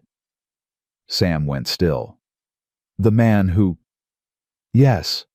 Clara's voice was barely a whisper. He had a heart attack 3 weeks ago. And before he died, he confessed. Confessed. Clara looked up, tears streaming down her face. He told his wife the truth, that he'd lied about me, that he'd made advances and I'd refused, and he'd destroyed my reputation out of spite. Her hands shook so badly the letter rattled. His wife sent a letter to every agency in Boston, to everyone who'd received his lies. She told them all the truth. Sam crossed the room and knelt beside her chair. Clara, I'm not a disgrace anymore. The words came out on a sob. All these years, I've carried this shame, this stain on my name, and now... She couldn't finish. Sam gathered her into his arms and held her while she cried. You were never a disgrace, he murmured against her hair. Never. What that man did was evil. The shame was his, not yours. I know that now. Clara pulled back, wiping her eyes. But for so long I believed it. I thought there must be something wrong with me, something that made men treat me like I was worthless. There's nothing wrong with you. Sam's voice was fierce. You hear me? Nothing. Clara nodded, still trembling. Mrs. Chen says she's sorry she couldn't help more when I was there, that she always knew Wells was lying, but she was afraid to speak up. She says she hopes I've found happiness. Have you? Sam asked softly. Clara looked at him, at this man who'd pulled her from the snow and given her everything she'd never dared to hope for. Yes, she said. I have. That evening, Clara showed the letter to the girls. Hannah read it first, her brow furrowed in concentration. When she finished, her face was hard with anger. That man was evil, she said flatly. I'm glad he's dead. Hannah. Clara was shocked. That's not... It's the truth. Hannah's chin lifted. He hurt you. He tried to ruin your life. And now he's dead and everyone knows the truth. That's justice. Clara didn't know how to respond. Part of her agreed with Hannah, a dark secret part that she wasn't proud of. But another part of her just felt tired. Tired of carrying the weight of what Wells had done. Tired of letting his cruelty define her. I don't want to think about him anymore, she said finally. I don't want to give him any more space in my life. Grace, who had been quietly listening, spoke up. Mama used to say that holding on to anger was like drinking poison and expecting the other person to die. Everyone went quiet. Your mama was wise, Clara said softly. Grace nodded, her eyes distant. She said the best revenge was living a good life, being happy, not letting the people who hurt you win. Clara reached over and squeezed Grace's hand. That's exactly right. Lily, who had been unusually quiet throughout this conversation, suddenly piped up. Miss Clara. Yes, sweetheart. Does this mean you're not sad anymore? Clara considered the question. The honest answer was complicated. She would probably always carry some of the scars from what had happened, but they didn't define her anymore. They were just part of her story. I'm not as sad as I used to be, she said finally. And every day I get a little less sad. Lily nodded seriously. That's good, because sad people don't make good mamas, and you're gonna be our new mama. The words hit Clara like a wave. She looked at Hannah, half expecting to see anger or resistance. But Hannah just nodded, her expression soft. She's right, Hannah said quietly. You're gonna be our mama, so you need to be happy. Clara couldn't speak. Her throat was too tight, her eyes too full. Sam appeared in the doorway, having come in from evening chores. He took in the scene, Clara crying, the girls gathered around her, the letter on the table, and raised an eyebrow. Everything okay? Everything's perfect, Clara managed. Everything's absolutely perfect. The wedding was set for March. Clara had wanted something small, just the family and maybe a few neighbors. But word had spread, and suddenly it seemed like half of Bitter Creek wanted to attend. "Let them come," Sam said when Clara worried about it. "Let them see what they missed. Let them see how wrong they were about you." So they planned a real wedding. Not fancy, neither of them wanted that, but proper. A ceremony at the church. A reception at the ranch. Food and music and dancing under the stars. Grace designed the invitations, her careful drawings making each one a small work of art. Lily appointed herself official flower girl and practiced walking down the aisle approximately 400 times. And Hannah. Hannah helped Clara make her wedding dress. They worked on it together in the evenings, after the younger girls were in bed. Hannah's arm had healed well, though she still had a scar that would never fully fade. She said she didn't mind, said it reminded her that she'd survived. "I've never made a wedding dress before," Hannah admitted one night, her fingers careful with the delicate fabric.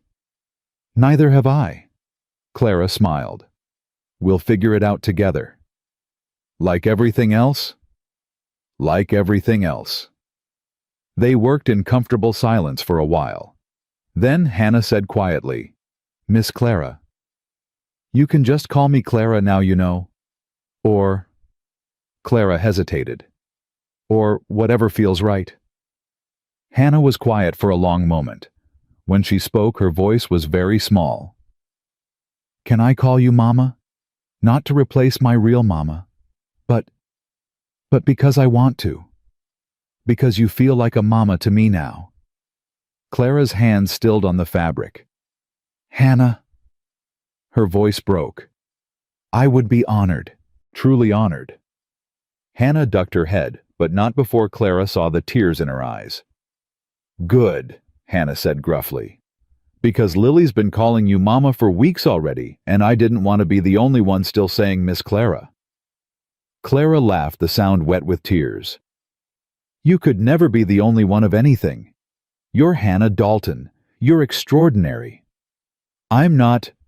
"You are." Clara set down her sewing and took Hannah's hands. "You've held this family together for 3 years. You've been mother and sister and helper and friend. You're the strongest, bravest 12-year-old I've ever known." Hannah's lower lip trembled. 13. My birthday was last week." Clara's heart clenched. "What, Hannah? Why didn't you say anything?"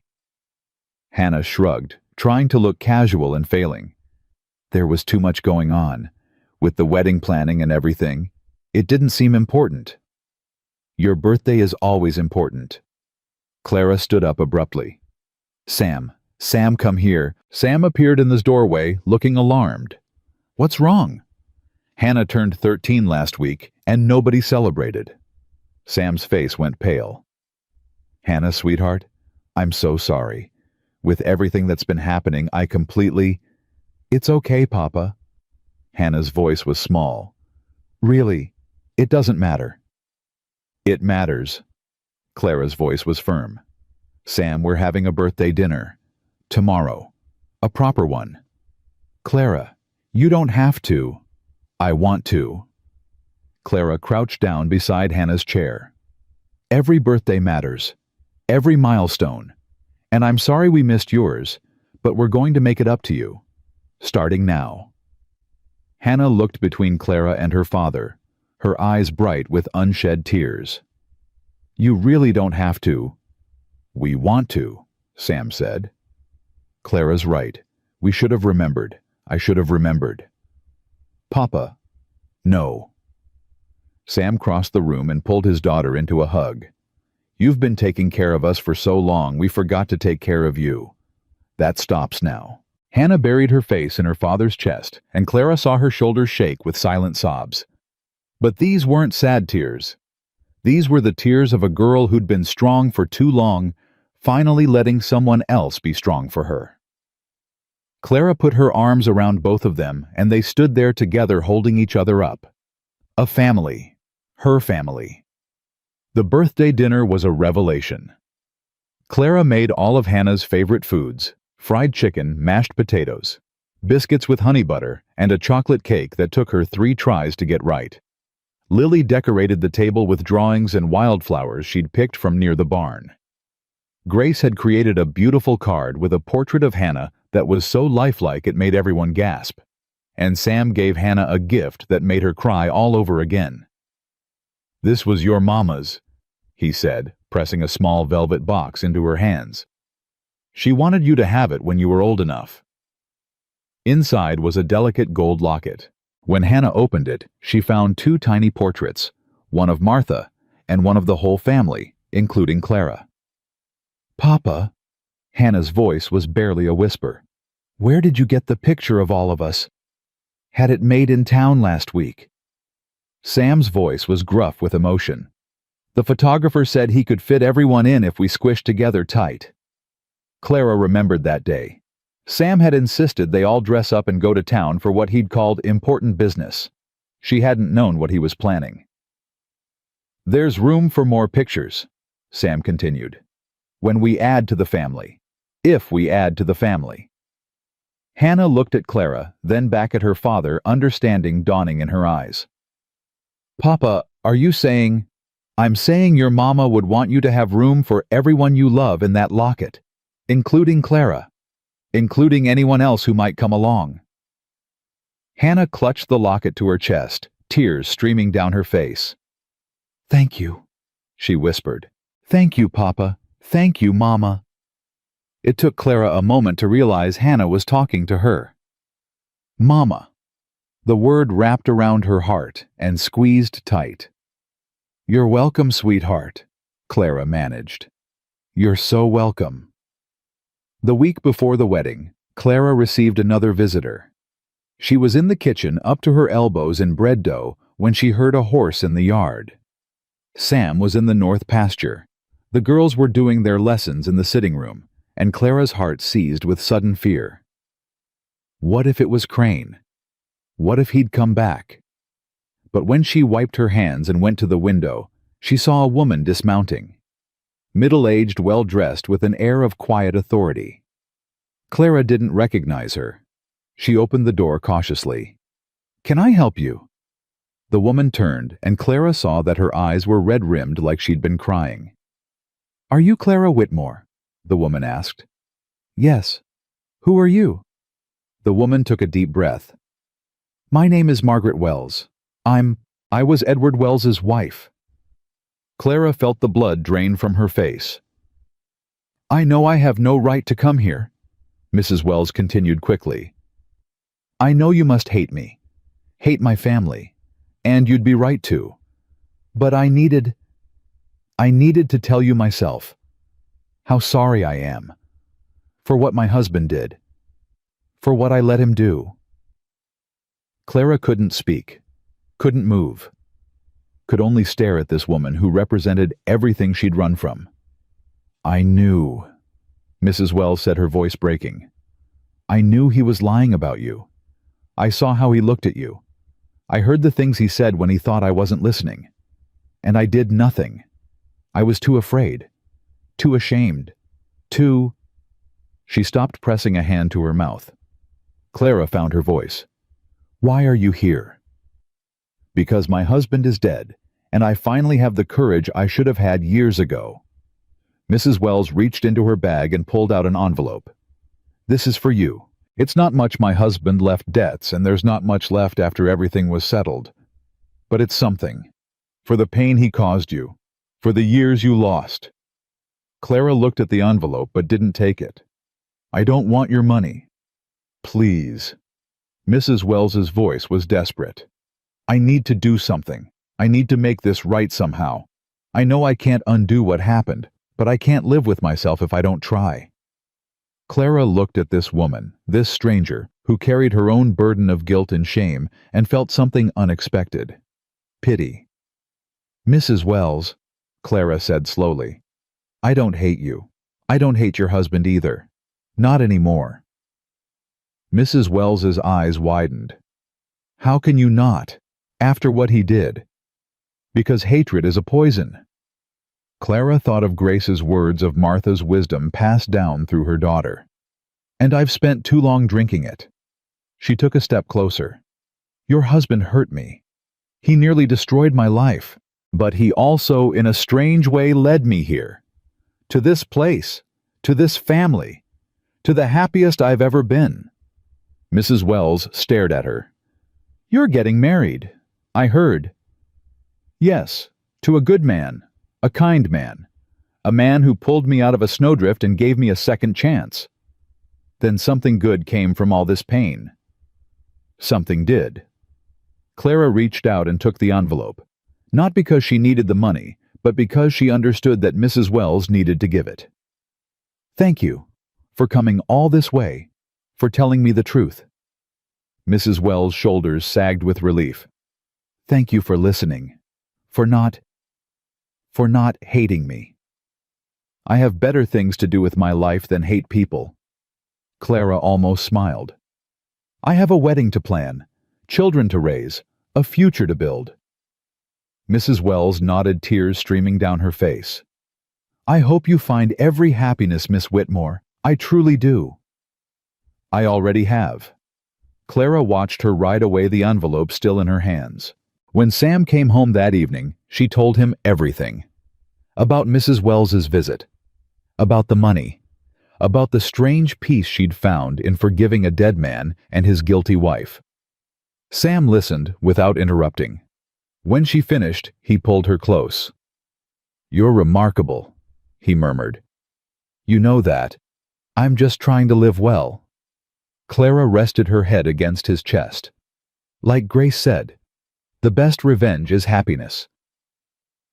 "And are you happy?" Clara thought about the question. Really thought about it. She thought about the fear and desperation that had driven her to Wyoming. The rejection and cruelty she'd faced. The moment in that snowdrift when she'd been ready to give up. And she thought about what had come after. The rescue, the warmth, the family that had opened their hearts and made room for her. "Yes," she said finally. "I'm happy. Truly, deeply, completely happy." Sam kissed the top of her head. "Good. Because you deserve it. You deserve every good thing that's coming your way." Clara closed her eyes and let herself believe it. After all this time, after everything she'd been through, she was finally ready to accept that maybe, just maybe, she deserved to be happy. And in 3 days, she was going to marry the man she loved. The future had never looked brighter. The morning of the wedding dawned clear and cold, the kind of Wyoming winter day that made the world look like it was made of crystal. Clara woke before dawn, her heart pounding so hard she could feel it in her throat. For a moment she lay still in the darkness, listening to the silence of the house. This was it. This was the day everything changed. A soft knock at her door made her sit up. "Clara," Hannah's voice barely above a whisper. "You awake? Come in." The door opened and Hannah slipped inside, followed by Grace and Lily. All 3 girls were still in their nightgowns, their hair mussed from sleep.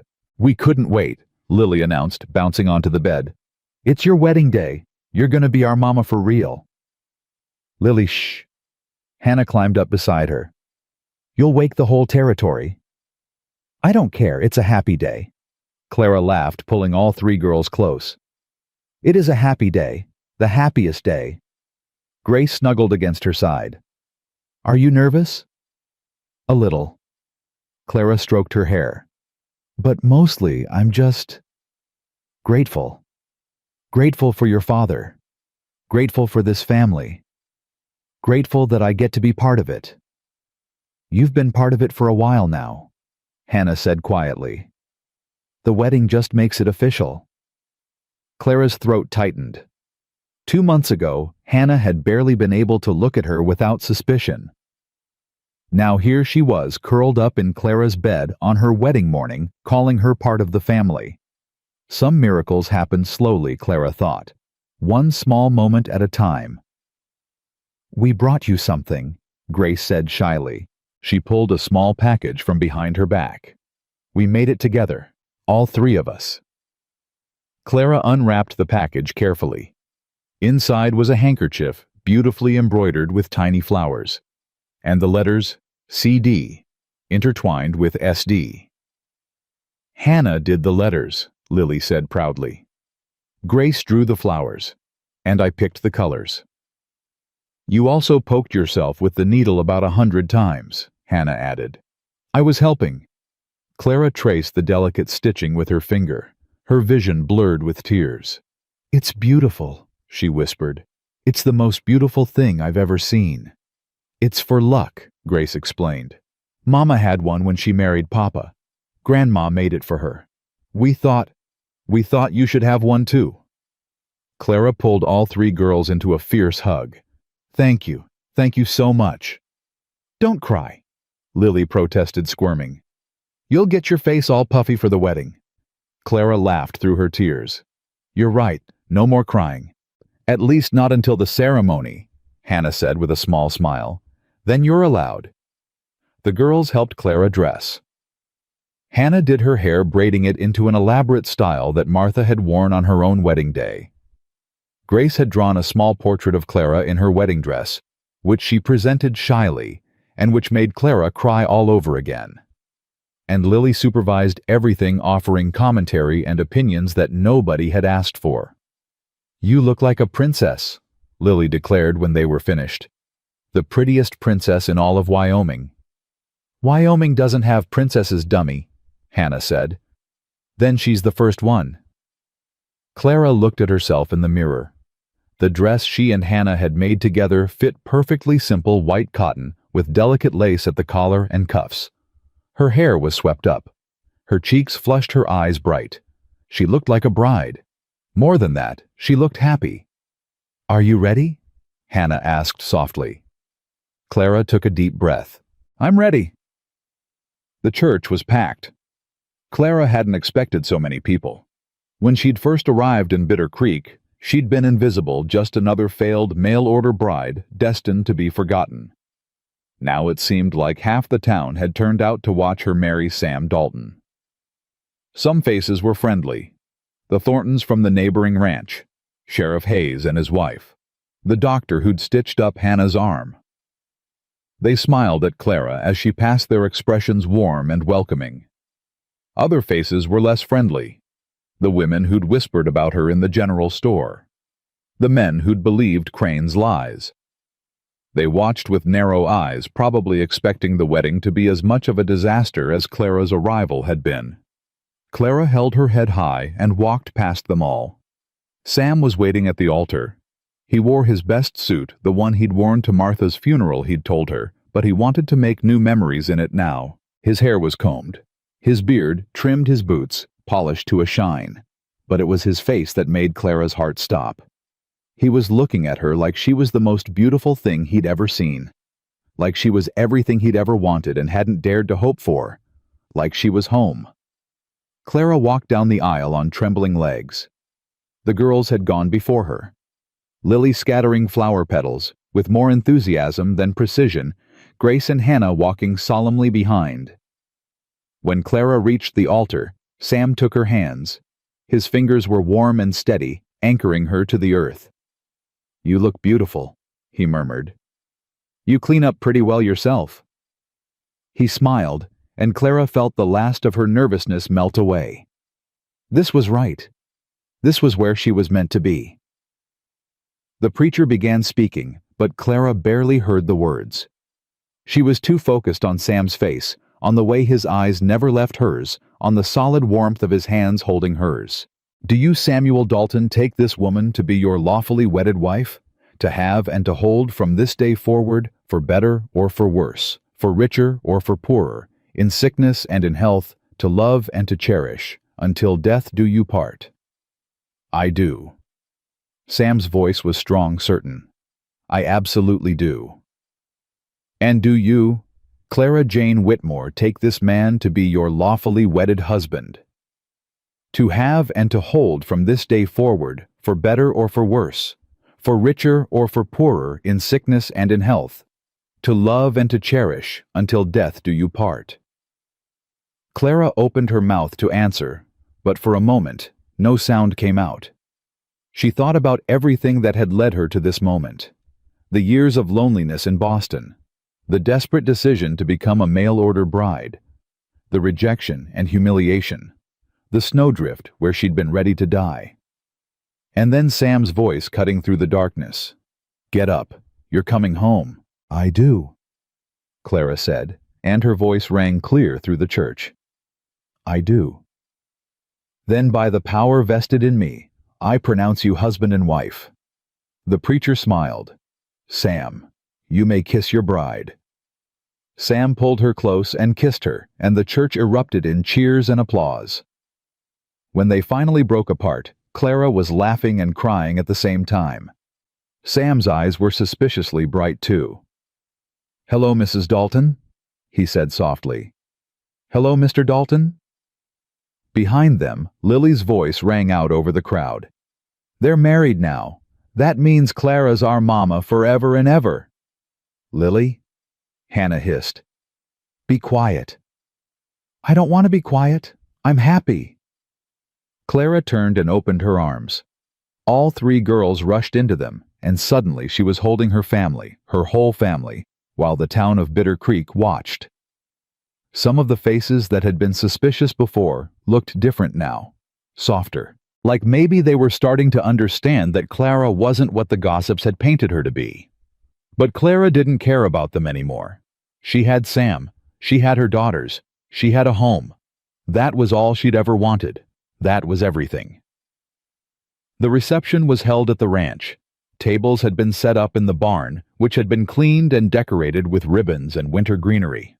A fiddler played in the corner, and people danced and laughed and ate until they couldn't eat anymore.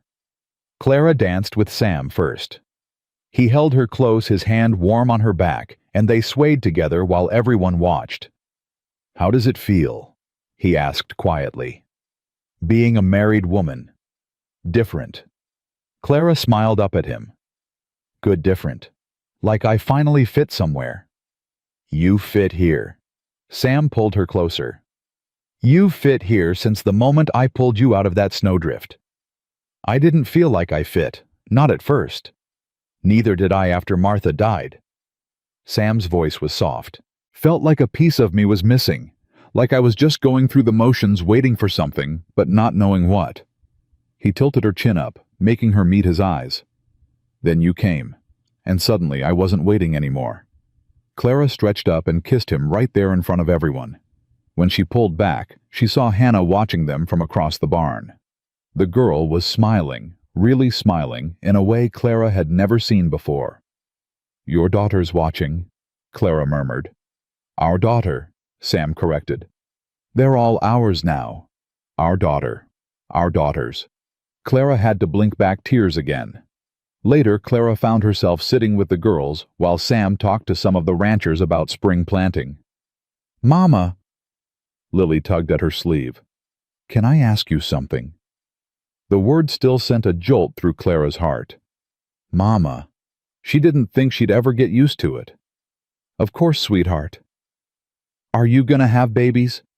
Clara nearly choked on her punch. "Lily." "What?" "It's a fair question. Married people have babies. Everyone knows that." Hannah groaned. "Lily, you can't just ask people that." "Why not?" "Because it's private." "But she's our mama now. We're family. Family isn't private." Clara recovered enough to speak. "Lily, I don't know if we'll have babies. That's something your father and I would have to talk about. And even if we wanted to, it might not happen. These things are complicated." "But you'd want to write," Lily pressed. "If you could—" Clara thought about it, really thought about it. 2 months ago, she'd been alone in the world. No family, no future, nothing to hope for. Now she had 3 daughters and a husband who loved her. She had a home and a purpose and people who needed her. Did she want more? "I think," Clara said slowly, "that whatever happens, I already have more than I ever dreamed of. You 3 are more than enough for me." Lily considered this. "But a baby would be nice too." "Lily," Hannah and Grace said together. Clara laughed. "Maybe someday. We'll see." Lily nodded satisfied. Then she bounced off to dance with some of the other children, her attention span exhausted. Grace leaned against Clara's shoulder. She doesn't mean to be nosy. I know. She just gets excited about things. I know that too. They sat in comfortable silence for a moment. Then Grace said very quietly, I'm glad you're our mama now. Clara put her arm around her. I'm glad too, sweetheart. I was scared at first. When you came, I thought... Grace hesitated. I thought you might make us forget our real mama. I would never want that. I know. I know that now. Grace looked up at her, and Clara saw Martha's eyes looking back, that same quiet wisdom, that same gentle strength. You don't replace her. You're like an addition. Like our family got bigger instead of different. Clara's throat tightened. That's exactly what I want to be. Good. Grace nodded firmly. Because that's what you are. The reception wound down as the stars came out.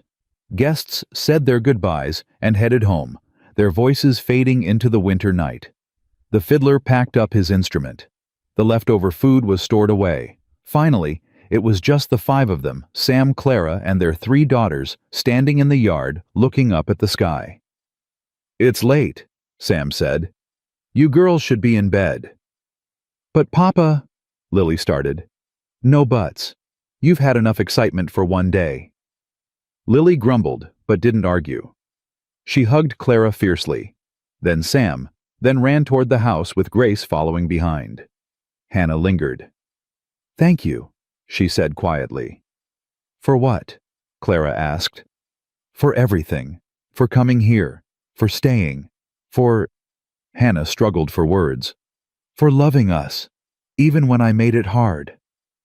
Clara pulled her into a hug. Thank you for letting me. Hannah held on tight. When she finally pulled back, her eyes were wet.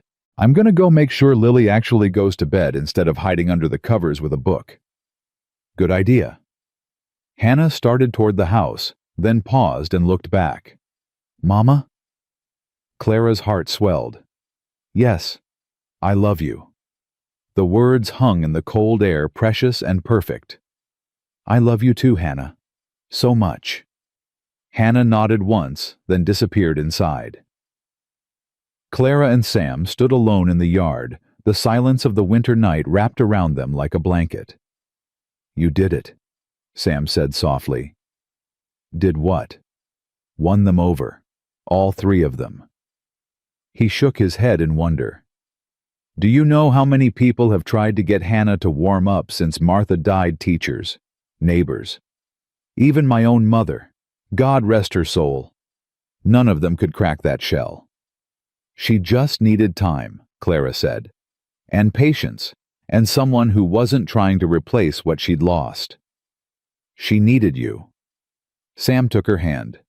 We all needed you. We just didn't know it.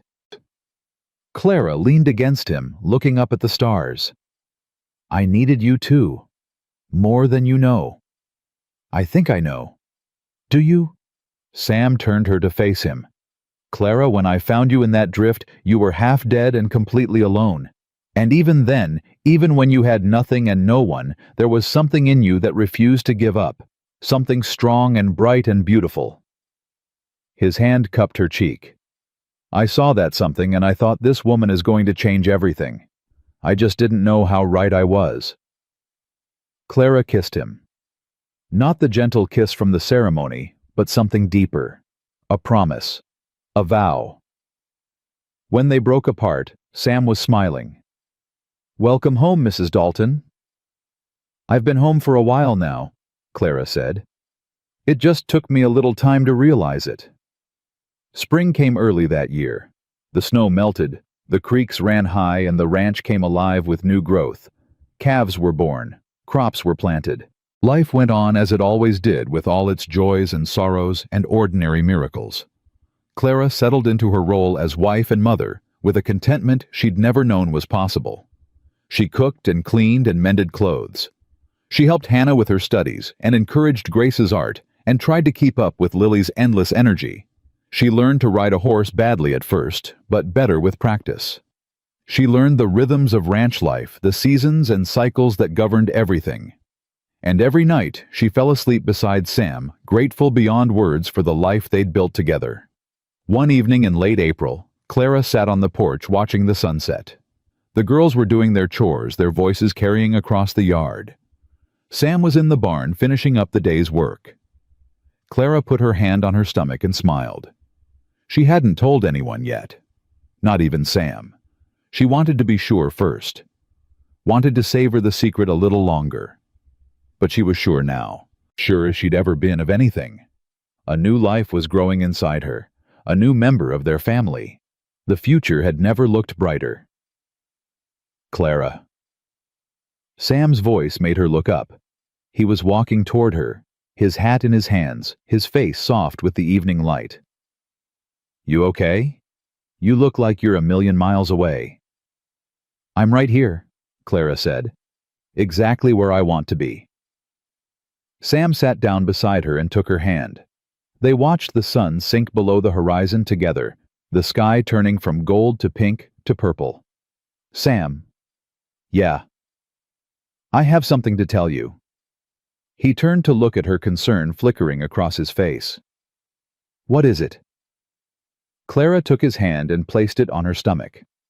For a moment he just looked confused. Then understanding dawned and his face transformed. Clara, are you saying? I'm saying we're going to need another place at the table. Sam's whoop of joy could probably be heard in the next county. He pulled her into his arms, laughing and crying at the same time, holding her like she was the most precious thing in the world. When, he managed. How long have you known? A few weeks. I wanted to be sure. And you are sure? I'm sure. Sam kissed her deep and fierce and full of wonder. When he pulled back, his eyes were shining. I have to tell the girls. Wait. Clara caught his arm. Let's tell them together. At dinner. Make it a proper announcement. Sam nodded, practically vibrating with excitement. Okay. Yes. Together. That night, gathered around the dinner table, Clara and Sam shared their news. Lily screamed so loud she probably scared the horses. Grace burst into happy tears. And Hannah, serious grown-up. Hannah smiled so wide, her face looked like it might split in two. I knew it, Lily crowed. I asked about babies, and Clara said maybe someday, and now it's someday. You're impossible, Hannah said, but she was laughing. Grace came around the table to hug Clara. I'm so happy, she whispered. So happy. Me too, sweetheart. Me too. Later, after the girls were in bed and the house was quiet, Clara and Sam sat together on the porch. The stars were out, brilliant and countless, and somewhere in the distance, a coyote sang to the moon. You know, Sam said thoughtfully, when I drove into that alley on New Year's Eve, I thought I was just doing a good deed, helping someone in trouble. I had no idea. No idea that I was finding my whole future. He turned to look at her. Clara, you walked into my life half frozen and completely broken, and somehow you made everything whole again. The girls, the ranch, me. Clara leaned against his shoulder. You saved me first. We saved each other. We did, didn't we? They sat in comfortable silence, watching the stars wheel overhead. Clara thought about everything that had brought her here. The pain and the fear and the desperate clawing hope that had driven her to answer that advertisement. The rejection and humiliation that had nearly destroyed her. The snowdrift where she'd been ready to let go. And then this man, this family, this life she'd never dared to dream of. She'd been sold like cattle and abandoned like trash. She'd been left to die alone in the cold. But she hadn't died. She'd been found. She'd been chosen. She'd been loved. And now, with Sam's hand in hers and their children sleeping peacefully inside and a new life growing beneath her heart, Clara finally understood what it meant to come home. Home wasn't a place. It was people. It was belonging. It was choosing each other day after day through all the storms and sunshine that life could throw at you. Clara had spent her whole life searching for somewhere she belonged. She'd finally found it. Sam? Yeah. Thank you. For what? For stopping that night. For carrying me out of the snow. For giving me a chance when no one else would. Clara's voice caught. For showing me what love really looks like. Sam squeezed her hand. Thank you for saying yes. To what? To everything. To staying. To marrying me. To being a mother to my girls. To building this life with me. He lifted her hand and kissed it. Thank you for being brave enough to start over. Clara smiled through her tears. She had been sold like cattle and abandoned like trash, but she had risen from that frozen drift like a phoenix from ashes. She had found love in the most unexpected place. She had built a family from broken pieces and boundless hope. And now sitting on this porch, under these Wyoming stars, Clara Jane Dalton finally knew the truth. She wasn't just surviving anymore. She was living. She was loved. She was home.